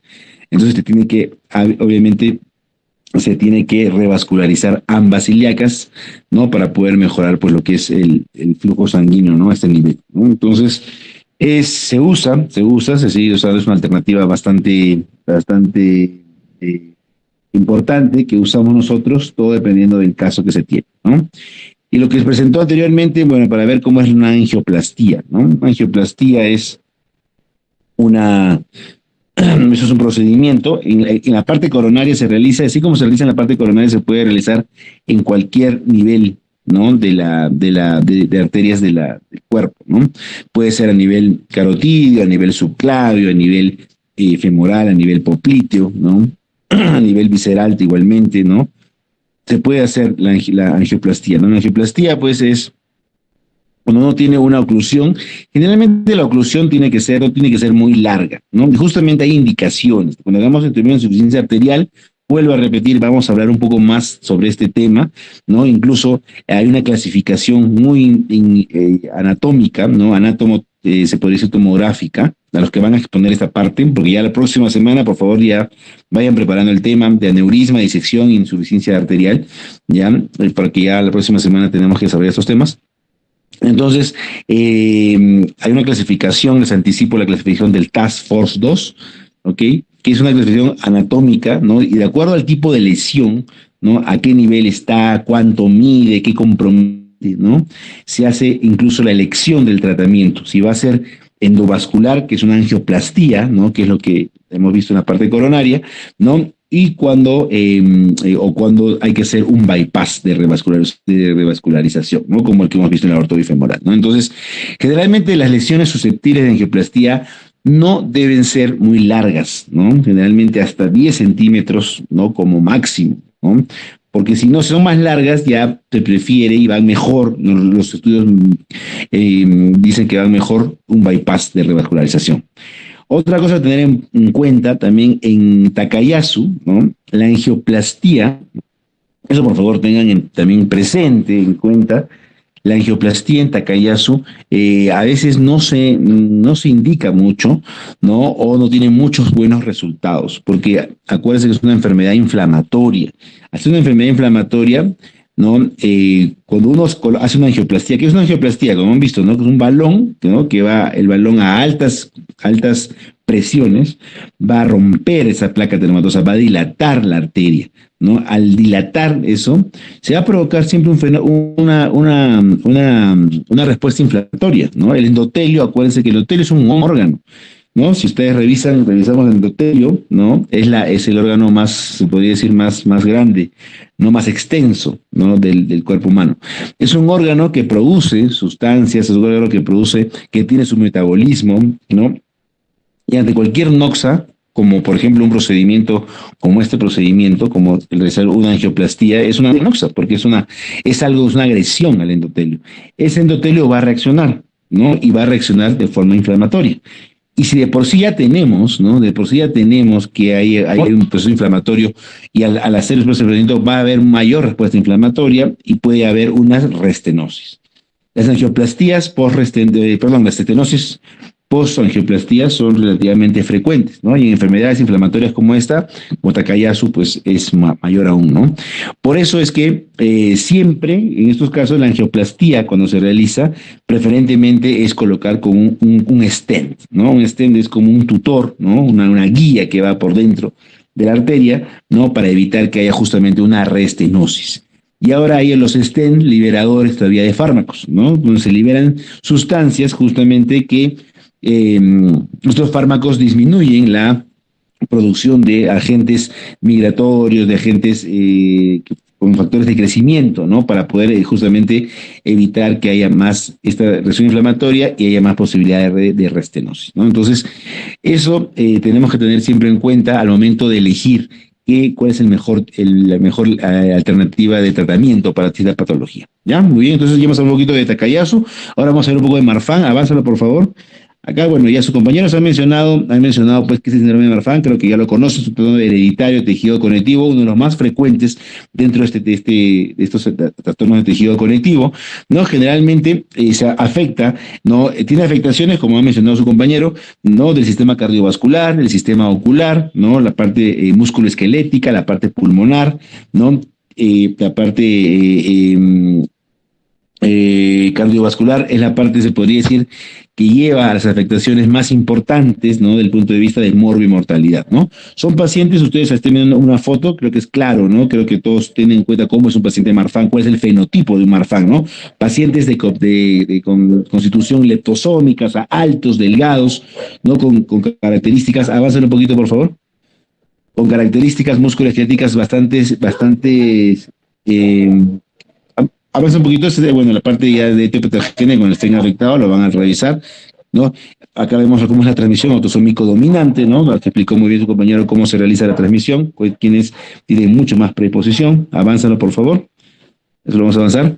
Las características fenotípicas, ¿ya? Generalmente son pacientes que tienen, pues, extremidades muy largas, son pacientes altos, la famosa aragnodactilia, ¿no? Y tienen, a ver, avánzalo, por favor. Avánzalo. Acá vamos acá, ¿no? Los hábitos marfanoides, ¿no? Vemos acá, ¿no? ¿Cuál es la aracnodactilia? Puede haber afectaciones de pecho que ya hemos visto en la clase pasada, por ejemplo, pectum excavatum, pectum carinatum, ¿no? Vemos, por ejemplo, miren, en esta foto de esta persona, ¿no? Como o sea, con los brazos estirados, ¿no? Es bastante largo, que proporcionan al cuerpo, ¿no? El signo del pulgar que estamos viendo acá, que llega, ¿no? A atravesar hasta el otro lado de la mano. A ver, señor, ayúdame con tu cursor, por favor, ya sale, ¿no? Y luego igualmente la parte de los dedos que también explicaron, ¿no? Con la parte del pulgar, ¿no? Entonces, eso generalmente muestra que hay pues una hiperlaxitud de las articulaciones, ¿no? Y son pacientes efectivamente que tienen pues las articulaciones hiperlaxas, ¿no? Y es una de las características, aparte de los hábitos que tiene, para poder llevar al diagnóstico, ¿no? Fenotípico, ¿no? Y la aracnodactilia clásica que estamos viendo acá. Y obviamente las afectaciones cardiovasculares, que la más importante es lo que sería la dilatación de la aorta, ¿no? Hasta llegar a un aneurisma de aorta, ¿no? Y justamente esa es la parte cardiovascular que tenemos que nosotros hacer el seguimiento, como ya mencionó su compañero, y en su momento probablemente en muchos casos hacer lo que sería la corrección quirúrgica, ¿no? Con los famosos recambios de cirugías, se podría decir, profilácticas, de reemplazo de lo que sería, ¿no? La raíz de aorta ascendente, con o sin afectación de la válvula aórtica, como ya también mencionó y vamos a comentar ahora. Ya, a ver, avánzalo, por favor. Avánzalo. Ok, a otras manifestaciones, ¿no? Ya sabemos que es la luxación de cristalino, también es bastante frecuente, bueno, estrías en el cuerpo, prolapso puede haber de válvula mitral, la dilatación de la aorta que ya estamos viendo, puede haber caso de neumotórax espontáneo, igualmente, ¿no? En estos casos de estos pacientes, que obviamente te tienen que ir resolviendo, pues, los cuadros conforme se vayan presentando, ¿no? Avánzalo, por favor. Y los aneurismas de la aorta, ¿no? Como están viendo acá, bueno, se vio la parte anatómica, las porciones de la aorta, ¿no? Ustedes saben, desde la parte del anillo aórtico, donde está la válvula aórtica. A ver, ayúdame con tu cursor, por favor. Ahí, la válvula aórtica, ¿no? Los senos de Valsalva, las salinas coronarias, ¿ok? Luego viene la unión sinotubular, la aorta ascendente, el arco aórtico con los troncos supraórticos y luego la aorta descendente, ¿no? Y luego ya se va hasta abajo, ¿no? Entonces son las porciones de la aorta y generalmente la afectación mayor en Marfan es la aorta ascendente, ¿ya? Puede haber también afectación de los demás segmentos de la aorta, pero es mucho más frecuente la afectación de la aorta ascendente, ¿no? Y acá, evidentemente, su compañero nos trajo unas ortografías, ¿no? Mostrando pues acá la aorta en toda su extensión, ¿no? Con los troncos, ahí por ejemplo se ven los troncos supraórticos bastante claros, ¿no? Miren cómo están los troncos supraórticos, ¿no? Y justamente tenemos que tener siempre un examen de imágenes. Cuando queremos hacer patología de aorta, sobre todo de aorta ascendente, hay que tener un examen de imágenes bastante claro para ver cuál va a ser, ¿no? El reemplazo. Acuérdense, ¿no? Y eso es válido para todo aneurismas en Marfan, aneurismas que vamos a ver también con la clase de aneurismas respectivamente, que en los pacientes que son Marfan. Uno cuando coloca un tratamiento quirúrgico, coloca una prótesis, la prótesis nunca puede ir en tejido aneurismático. Sobre un yo puedo hacer una sutura de un injerto o colocar una endoprótesis igualmente en tejido aneurismático. Siempre tiene que ser en tejido sano. Por eso tenemos que tener bien claro cuál es nuestro tejido aneurismático, cuál es nuestro tejido sano, para poder justamente anclar nuestra endoprótesis o hacer una sutura en tejido sano. Porque si uno hace la sutura o la endoprótesis en tejido aneurismático, hay mucha posibilidad de que pueda haber otra vez una recurrencia pues del aneurisma, ¿no?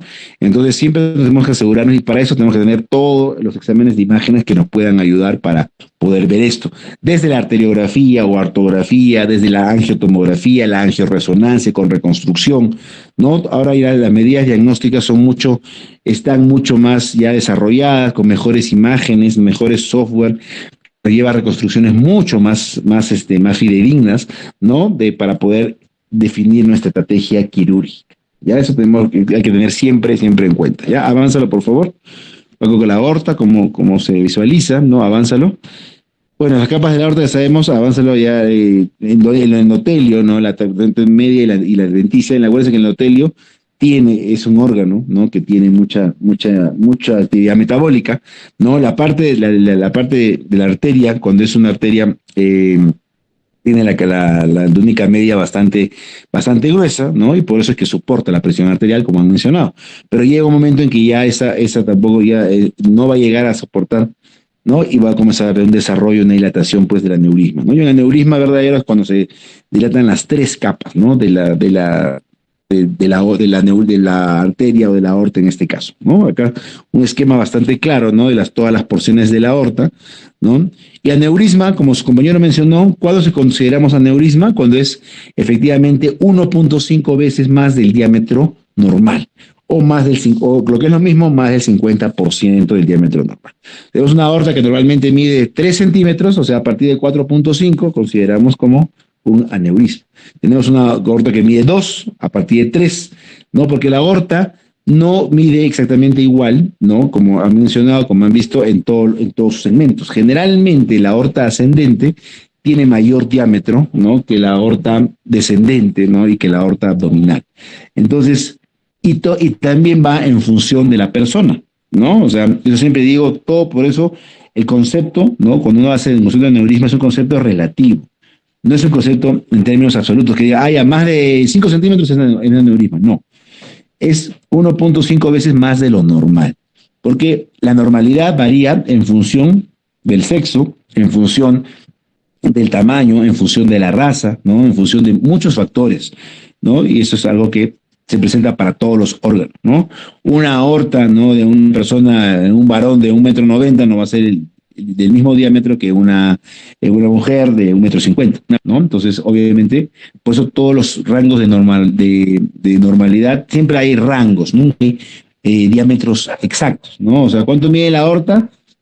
¿no? O sea, siempre, digamos, ¿no? Va de entre 2 hasta 3, ¿no? Una cosa así, ¿no? Entonces, y obviamente tenemos que tener el diámetro normal para poder sacar si hay un aneurisma, ¿no? Si cumple la condición que están viendo acá, que es 1.5 veces más de lo normal. ¿Ya? Avánzalo, por favor. Es el concepto de aneurisma. O más del 50%. Avánzalo, por favor. ¿no? Acá, bueno, vamos a ver la insuficiencia aórtica, ¿no? O sea, la valoración de la válvula aórtica, ¿no? Para poder ver siempre si hay una insuficiencia, ¿no? Y la insuficiencia tiene también, cuando veamos la parte valvular también, que hay una clase, ¿no? Vamos a poder ver también con un poquito más de detenimiento, ¿no? Se valora la insuficiencia si es leve, moderada, severa, ¿no? Hay medidas ecocardiográficas que nos ayudan a esto, también hay medidas invasivas, para poder determinar y poder ver cómo está la competencia de la aorta, ¿ya? Avánzalo, por favor, acá está en función de los diámetros, está en función del diámetro de apertura, ¿no? Acá igual cuando se dilata pues el anillo aórtico también puede haber una dilatación, un compromiso de la válvula aórtica. Por eso es fundamental cuando uno habla de patología aórtica, y estamos hablando ahora de Marfan con aneurisma de aorta, es imprescindible, obligatorio, pues es casi ya que sí o sí tiene que evaluarse la válvula aórtica, ¿no? Tenemos que evaluar cuál es para ver si es que la válvula aórtica también está patológica, tiene algún tipo de insuficiencia y si va a requerir algún tipo de intervención. Entonces, te podría decir que es algo fundamental, ¿no? Y el seguimiento, a ver, avanza por favor, acá vemos una rotura de aneurisma, cuando se rompe el aneurisma, pues sabemos que es una emergencia ya médico-quirúrgica, ¿no? Y que prácticamente la mortalidad de estas personas con una ruptura, y sobre todo un aneurisma ascendente, pues es bastante alta, ¿no? Por eso es justamente que se estudia todo esto, para que los pacientes con Marfan se sabe que sí o sí van a desarrollar en algún momento de su vida esto. Entonces, se tiene que hacer, desde que uno diagnostica Marfan, hay que comenzar a hacer todo un seguimiento, ¿no? Al paciente, generalmente cada 6 meses, ¿no? Cada año, con un ecocardiograma, a lo mejor una angioresonancia, angiotomografía, para poder ir viendo cómo está comportándose la aorta. Dar tratamiento médico, como han visto ahí, usar betabloqueadores, usar bloqueadores de receptores de angiotensina, ¿no? Para poder justamente disminuir en la medida que se pueda, ¿no? La progresión de este aneurisma, ¿no? Entonces, justamente esa es la idea de todo esto, ¿no? O sea, evitar, ¿no? Y hacer el seguimiento, y si se llega ya a un diámetro, ¿no? A criterios que se tiene que operar, pues decir al paciente que tenemos que operarlo, ¿no? Que no queda otra alternativa que hacer una cirugía para poder justamente disminuir y evitar las complicaciones, ¿no? Cardiovasculares que pueden llevar sobre todo a mortalidad del paciente, ¿no? Acá vamos a ver, bueno, que también puede haber disección aórtica cuando vemos el siguiente tema que es aneurisma y disección de aórtica. Igual se va a ver todo esto, ustedes saben ya qué cosa es la disección aórtica, están viéndolo acá. Acá el esquema está bastante claro. A ver, muéstrame por favor, Yesel, con tu cursor, donde dice disección aórtica. No, eso, ¿no? Miren, ahí está la luz verdadera, que es el círculo, ¿no? Por ahí pasa el flujo, y como ha habido una separación de las capas, esa es la disección, ¿no? Cuando hay una separación de las capas, ¿no? Generalmente del endotelio, de la íntima o de la adventicia, ¿no? Y a través de ese espacio que se forma, también comienza a haber comienza a pasar la sangre por ahí, ¿no?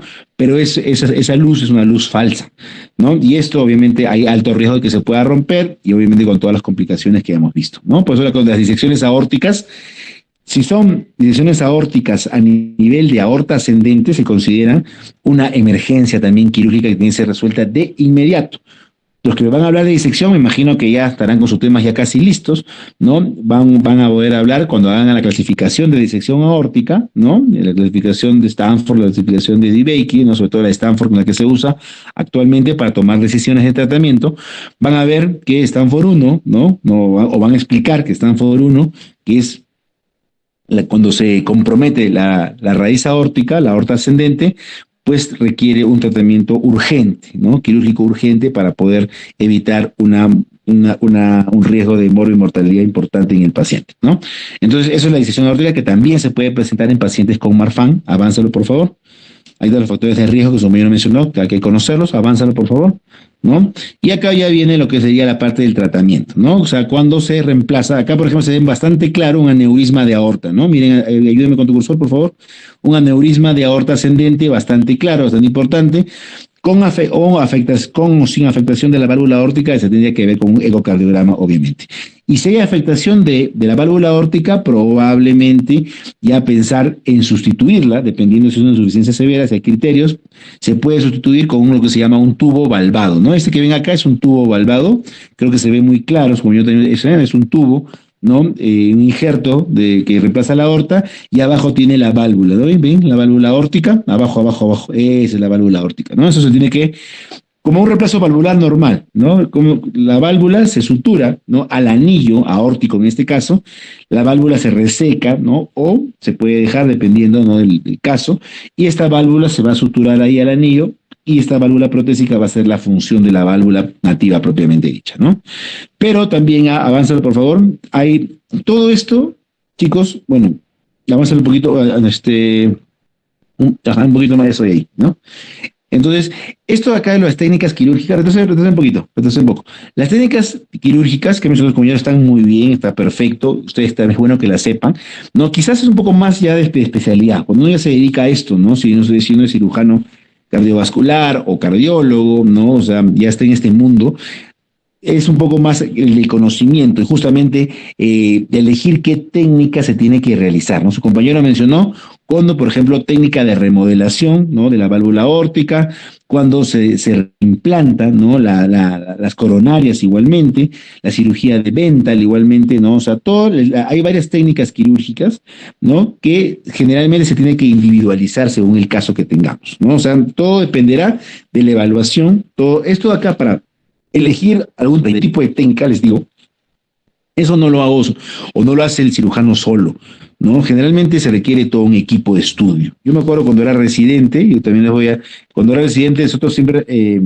era reunión, los viernes, era reunión conjunta de cardiología con cirugía cardiovascular, ¿no? Y justamente ahí se presentaban los casos clínicos, ¿no? Los residentes, tanto de cardiología como nosotros, los cirujanos de cirugía, presentábamos los casos y se evaluaba en conjunto, ¿no? Porque hay que ver muchas cosas.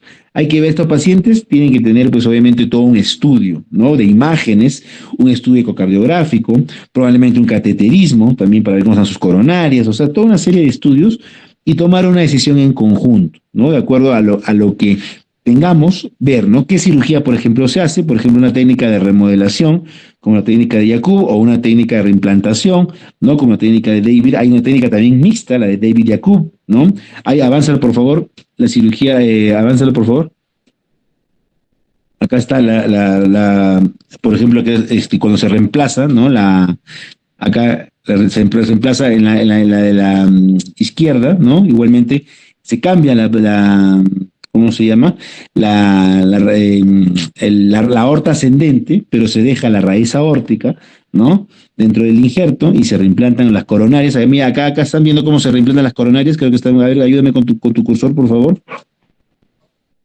Esas son, no, ese botoncito que están ahí, esa es la coronaria, ¿no? Acuérdense que las primeras ramas, por eso la anatomía es fundamental, ¿no? Las primeras ramas de la aorta son las coronarias, ¿no? Sale después de los senos de Valsalva, inmediatamente ahí está en el de las coronarias. Entonces, si uno va a reemplazar todo eso, tiene que, obviamente, los óseos de las coronarias tienen que cortarlos, hay que poner el tubo y hay que reimplantar las coronarias en el tubo, ¿no? Si no, imagínense, si no reimplantamos las coronarias, no, o sea, ese paciente, pues, un infarto masivo, se va a morir a las 2 horas de cirugía, ¿no? Entonces, el reemplazo de las coronarias, pues, es fundamental. Si no hay necesidad, ¿no? El tubo que colocamos, el injerto no involucra las coronarias, obviamente, pues, van a quedar las coronarias nativas, pero la gran mayoría de casos sí hay que hacer reimplante de las coronarias, ¿no? Igualmente en el otro lado, igualmente ven acá el reimplante de las coronarias, ¿no? Acá hay una parte de la raíz aórtica que queda por fuera del injerto. Como les digo, todas las técnicas a determinar, ven la diferencia entre técnicas porque se denota ahí la línea de sutura, ¿no? Entre cada parche, ¿no? Entre cada injerto. Todo dependerá del caso que tengamos. Hay pacientes que, por ejemplo, tienen compromiso de los troncos supraórticos, o sea, ya del callado, un poquito más arriba, por favor, ya hacia arriba, vete un poquito más, llegando a los troncos supraórticos. Ahí, por ejemplo, ahí no hay compromiso de troncos supraórticos, ¿no? Se hace en la sutura, ¿no? Y está, obviamente, ahí está ahí la aorta está ya sana en los troncos supraórticos. Pero podemos tener casos que haya compromiso de los troncos supraórticos. Entonces hay que reemplazar hasta ahí y hay que hacer un bypass, ¿no? De la aorta o del injerto por ejemplo, a la carótida izquierda o a la subclavia izquierda o al tronco microcefálico, ¿no? O sea, para poder, obviamente, siempre dar un flujo sanguíneo a la zona que es importante, ¿no? Entonces, todo depende de los casos que se tengan, ¿ya? Hay cirugías híbridas también, cirugías por ejemplo, cirugías generalmente son cirugías abiertas, con circulación extracorpórea, obviamente, ¿no? El grupo que justamente va a rotar conmigo ahora comienza la próxima semana, alguno de ustedes va a exponer el tema de lo que sería la patología coronaria, la circulación extracorpórea, ¿no? Con parada cardíaca. Esto de acá no se puede hacer, pues obviamente, si alguno pensaba cómo se realiza esto. Todo esto de acá se hace con circulación extracorpórea, con parada cardíaca, con hipotermia, ¿no? Son cirugías especiales, ¿no? Que vamos a ver en su oportunidad, porque esto de acá sería imposible de realizar sin circulación extracorpórea y sin parada cardíaca, ¿no? Imposible, ¿no? ¿Cómo vamos a hacer a corazón latiendo con la aorta en el flujo aórtico hacer todo esto, ¿no? Todo tiene que ser con extracorpórea y con parada cardíaca, obviamente, ¿no? Entonces, y determinaremos qué realizar de acuerdo, ya les vuelvo a repetir, al compromiso, a la extensión, a la evaluación preoperatoria que se tiene, ¿no? Todo por eso la evaluación es importantísima para poder determinar el tratamiento quirúrgico que le va a beneficiar más al paciente. Avánzalo, por favor. Avánzalo. Las técnicas de reimplante, esas son las técnicas de reimplante de la válvula, ¿ya? O sea, que también están viendo acá, yo también he mencionado bastante bien.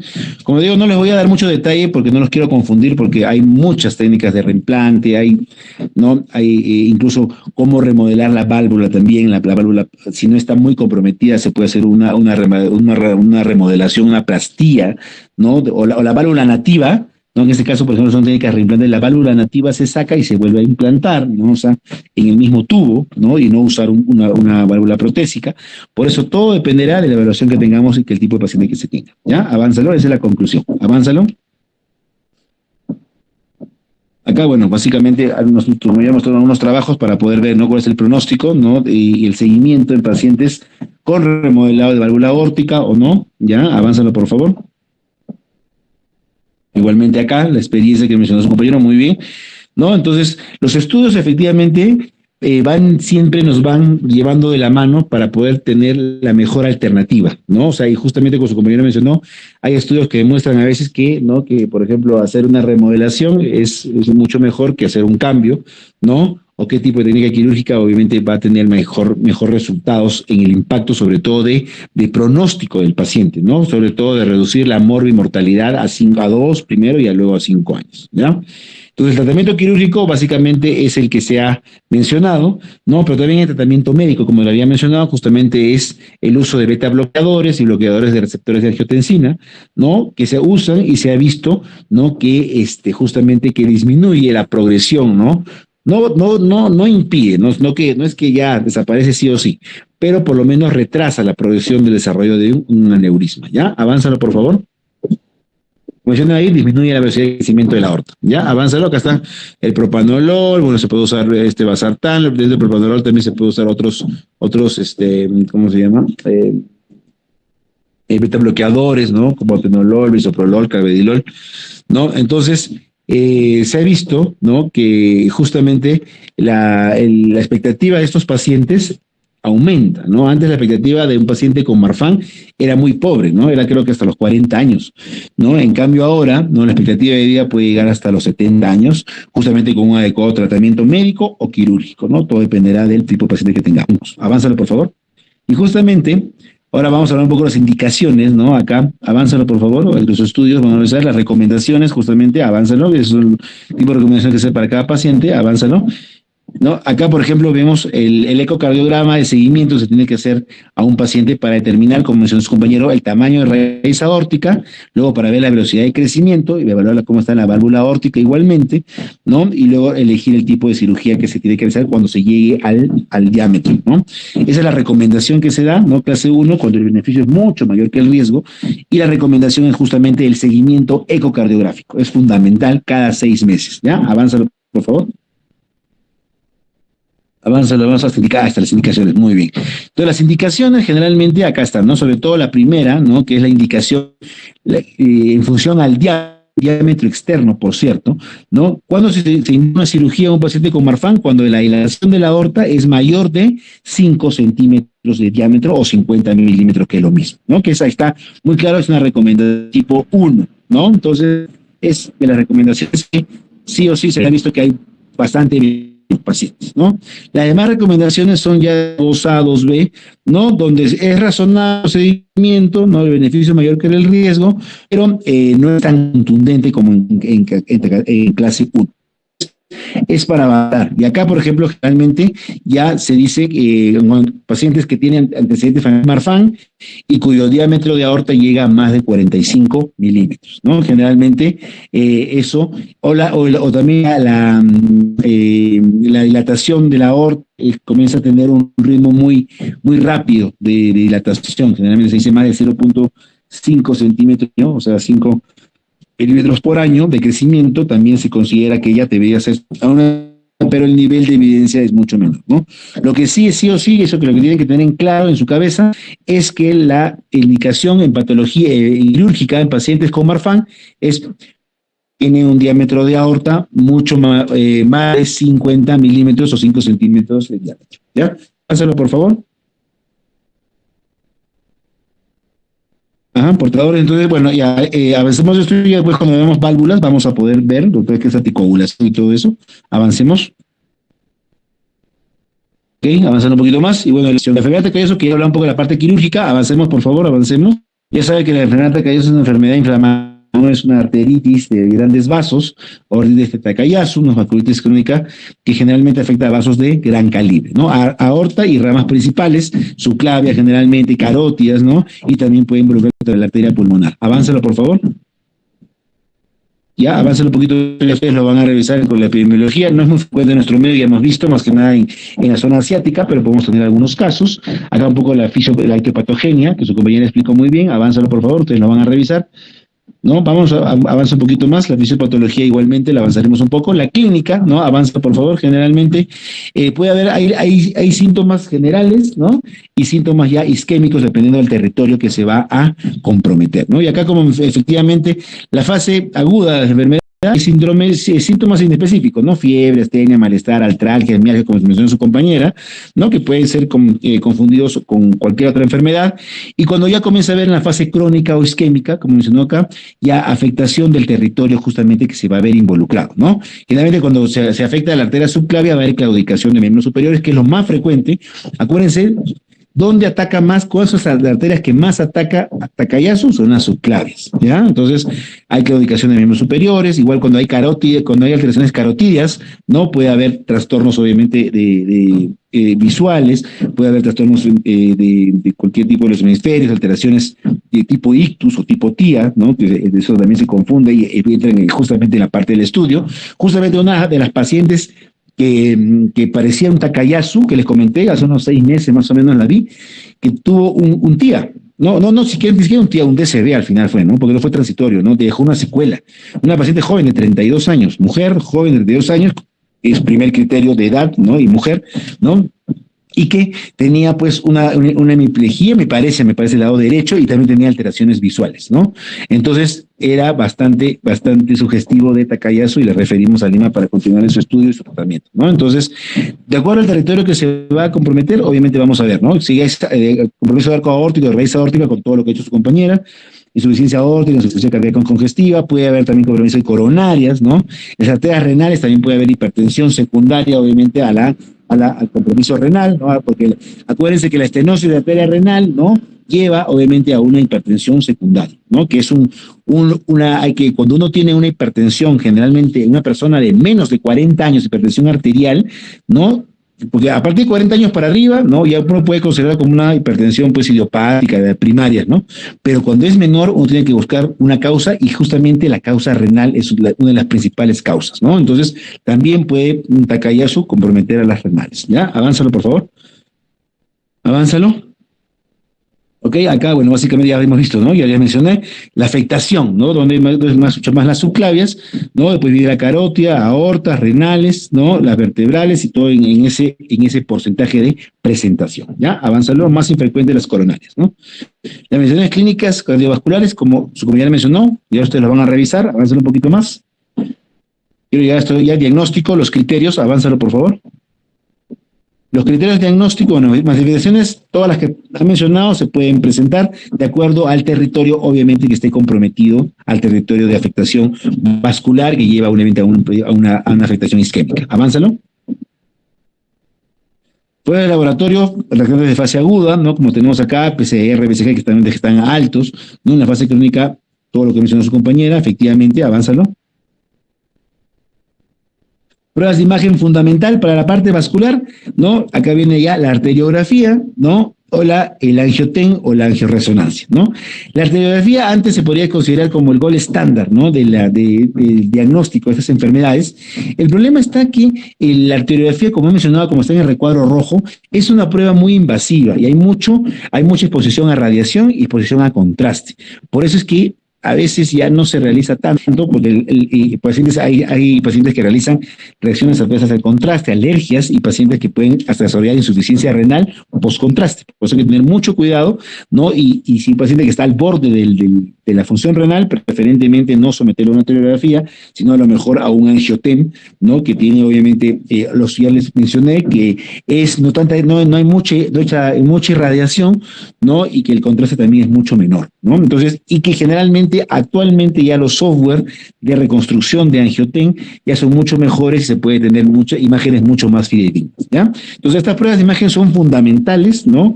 Como para toda insuficiencia arterial, como también para Marfan con los aneurismas, para tener un diagnóstico de un compromiso de ciertas arterias. Siempre arteriografía, ¿no? O angioten o angioresonancia, como también he mencionado. Avánzalo, por favor. ¿No? Y esta es la afectación, bueno, tomográfica, ¿no? De acuerdo a esta clasificación, ¿no? Que compromete, pues, ramas del arco aórtico, cuando hay aorta ascendente, arco aórtico, todo el compromiso, ¿no? Que estamos viendo acá, nos da la clasificación, ¿no? Para poder tener en cuenta, ¿no? Y tener en cuenta de decisión quirúrgica, ¿no? Cuando tenía uno, por ejemplo, un paciente con una afectación de tal, una 1, una 2, una 4, ¿no? Todo de acuerdo a la zona que está comprometido, vamos a enfocar nuestro tratamiento también, que sea generalmente quirúrgico, ¿no? Avánzalo. La angioresonancia igualmente, ¿no? Que también a veces tiene desventajas, ¿no? Como mencionaron acá, a lo mejor que es muy cara, no hay en todos los lados, a veces su rendimiento no es muy bueno porque como se reconstruye, a veces la pared arterial está clasificada y se sobreestima un poco las estenosis, ¿no? Entonces hay que tener en cuenta. El Doppler sí nos ayuda también bastante, ¿no? El Doppler también, generalmente, siempre un examen para insuficiencia arterial igual, antes que todo esto, hacer una ecografía Doppler, ¿no? Entonces, la ecografía Doppler nos muestra generalmente estenosis, nos demuestra cómo están las características de la arteria, diámetros, ¿no? Todo eso nos da para poder también ir viendo cuál va a ser el siguiente paso en el estudio de este paciente, ¿ya? Avánzalo. Acá están los criterios diagnósticos, ¿no? De la cavidad de dermatología, todavía es antiguo, del año 90, pero todavía sigue teniendo validez al momento, ¿no? Generalmente hay que cumplir, ¿no? Mínimo 3 criterios para considerar como un tacayazo, ¿ya? Igualmente acá, el cuadro de la derecha, igualmente también tienen que tener en cuenta, tienen que tener ustedes, estudiarlos, tener el conocimiento de los criterios, porque pacientes con 2 o 3 criterios dependiendo de clasificación se considera ya como una arteritis de tacayazo, ¿ya? Avánzalo. Yo no lo voy a mencionar, ustedes lo van a revisar, por favor. Avanza igual, acá más criterios, que también son más actuales. Avancemos. Igualmente acá, ¿no? Los criterios que tiene que cumplir el paciente para poder justamente considerarlo como tal o cual patología, en este caso como un tacayazo, ¿ya? Diagnóstico diferenciales, todas las enfermedades que estamos viendo ahí, siempre hay que ir diagnosticando, hay que hacer diagnóstico diferencial y al final cuando se va descargando las demás enfermedades, pues obviamente se puede llegar ya a un diagnóstico ya más certero, ¿ya? Avánzalo.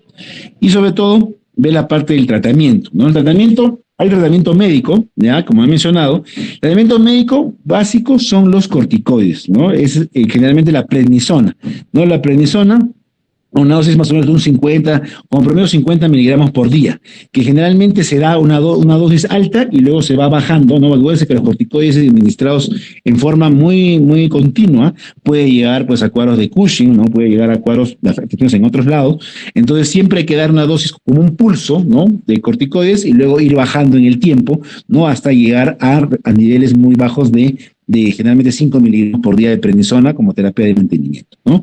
También se usan otros inmunosupresores como la azatioprina, metotrexate, micofenolato, como he mencionado, glufosamida, fármacos inhibidores de factores de necrosis tumoral, de IL-6, ¿no? Y generalmente cuando se indica la cirugía, ¿no? Como estamos viendo acá, cuando ya hay signos importantes de isquemia y estenosis de más de 70% generalmente, ¿no? Todo eso se valora La estenosis, el porcentaje de estenosis se valora, se mide cuando tenemos al paciente, cuando hacemos la arteriografía o el angioten, ahí medimos el porcentaje de obstrucción, ¿no? Y ahí se define igualmente qué tipo de cirugía se va a realizar, como ya les mencioné. Si va a ser una cirugía de revascularización o una angioplastía transluminal con stent, ¿no? Y generalmente, acá como mencionó su compañera, ¿no? Por ejemplo, ya también les mencioné, hipertensión secundaria, estenosis de arteria renal, ¿no? Que ya está demostrada que la arteria renal está estenosada. Tenemos que hacer, obviamente, la angioplastía. Pues esa persona nunca va a resolver, por más fármacos que le des de hipertensivos, nunca va a resolver su tema de hipertensión, ¿no? Igualmente, si hay enfermedad valvular, si hay enfermedad aneurismática, podría haber en otros terrenos, si hay enfermedad pulmonar, sea el cual el territorio comprometido por la isquemia, tenemos que enfocar el tratamiento y generalmente se hace tratamiento quirúrgico de revascularización. Avánzalo, por favor. Tratamiento quirúrgico, como estamos viendo acá, ¿no? Efectivamente son los criterios: enfermedad oclusiva severa y síntomas de insuficiencia cerebrovascular por hipofunción cerebral global o antecedentes de infarto cerebral previo, cuando hay carotidia, ¿no? Eso funciona para carótida, cardiopatía coronaria, cuando hay obviamente conflicto coronario, insuficiencia valvular aórtica del muente, hipertensión arterial secundaria, estenosis arterial renal, como ya le mencioné, o a una coartación también de la aorta torácico-abdominal, porque también puede involucrar la aorta, ¿no? Puede haber una estenosis importante de la aorta, una coartación importante de la aorta, también hay que tratarla, porque si no, esto va a llevar a un cuadro de una hipertensión arterial también secundaria, ¿no? Angina mesentérica por enfermedad de vasos. Acá faltaría todo lo que sería la parte de claudicación de miembros superiores, igualmente, ¿no? Para también cuando hay compromiso de subclavias y que también requiere un tratamiento quirúrgico. Avánzalo, por favor. Okay, y acá, justamente acá lo que mencionó su compañera, ¿no? Y también ya estamos hablando, la famosa angioplastía, ¿no? Acá, ayúdame con tu cursor, por favor, acá en la imagen de la izquierda. Miren un vaso que está con una estenosis importante, ¿ya? Y miren cómo se pasa una guía, ¿no? Se pasa una guía, está el balón desinflado, y cuando uno llega ya a la lesión, todo esto se hace con guía fluoroscópica, chicos. O sea, acá como ven al costado, o sea, uno tiene que ir, en cada operaciones uno tiene que ir viendo, ¿no? Hay que ir pintando con contraste, mostrando la aorta, como o el vaso generalmente que está comprometido, se ve la estenosis, se hace la medición. Por eso el diagnóstico y la estrategia es antes de, ¿no? Uno tiene que hacer la medición para escoger el tipo de stent que va a usar, todo se tiene que hacer antes de. Y al momento de la cirugía solamente sería la parte operativa, ¿no? Eso es lo más difícil de las cirugías, ¿no? Igual todas las cirugías endovasculares requieren una planificación previa. Y luego ya la parte operativa teóricamente debe ser más fácil porque uno ya planificó previamente todo. Llegar a la estenosis, inflar el balón como este caso, y miren acá, se infla el balón, ¿no? Se hace la angioplastía y luego se coloca el stent, ¿no? El stent es como un tutor, ¿no? Como un tubito metálico que están viendo acá donde dice stent colocado. A ver, ayúdame con tu cursor. Ven acá, ¿no? Ahí, stent colocado, ¿no? Que justamente ese stent va a evitar que este vaso se reestenose, ¿no? Igualmente abajo se ve en la aorta, miren cómo está en el esquema de abajo, una aorta con coartación, donde también se hace una angioplastía con balón y luego se deja un stent como tutor para evitar justamente una reestenosis, ¿no? Entonces, esa es la forma de cómo uno realiza una angioplastía, ¿ya? Avánzalo, por favor.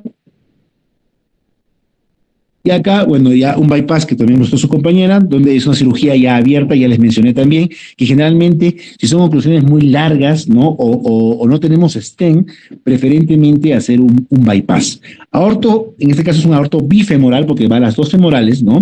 Puede ser, ¿no? Cuando es de aorta, pero también puede ser, de hecho, puede ser aorto subclavio, puede ser aorto carotidio, ¿no? Puede ser carótido subclavio cruzado, o sea, todo dependerá del tipo de lesión que tengamos, de la experiencia que tenga el equipo quirúrgico, ¿no? Y obviamente el material que tengamos, ¿no? Porque todos tenemos que tener los materiales, los injertos, todo a disposición para poder realizar las cirugías. Pero sí se hacen cirugías derivativas justamente para poder mejorar la perfusión en los territorios isquémicos involucrados en una arteritis de Takayasu, ¿ya?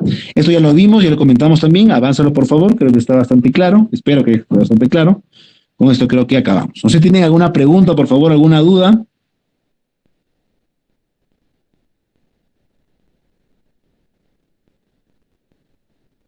¿O todo está claro? Bueno, espero que todo haya quedado claro, ya más o menos he tratado de decirle algunas cosas. Lo vamos a volver a tocar nuevamente cuando hagamos el tema de insuficiencia arterial, todo lo que es la parte de revascularización, stent, angioplastia, ¿no? Y Marfan cuando veamos también el tema de aneurisma, ¿no? Entonces, creo que es importante que conozcamos estos temas, sobre todo, siempre fijen las indicaciones, ¿ya? Indicaciones quirúrgicas, ¿ya?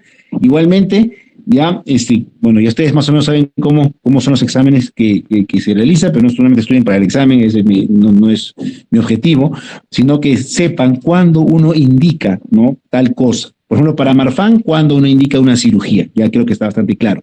Igualmente, en Takayasu, cuando uno indica cirugía, qué tratamiento médico da previamente, ¿no? Ahora, una cosa, cuando la artritis de Takayasu está, se podría decir, en su fase aguda, ¿no? En su fase aguda, no es indicado hacer revascularización.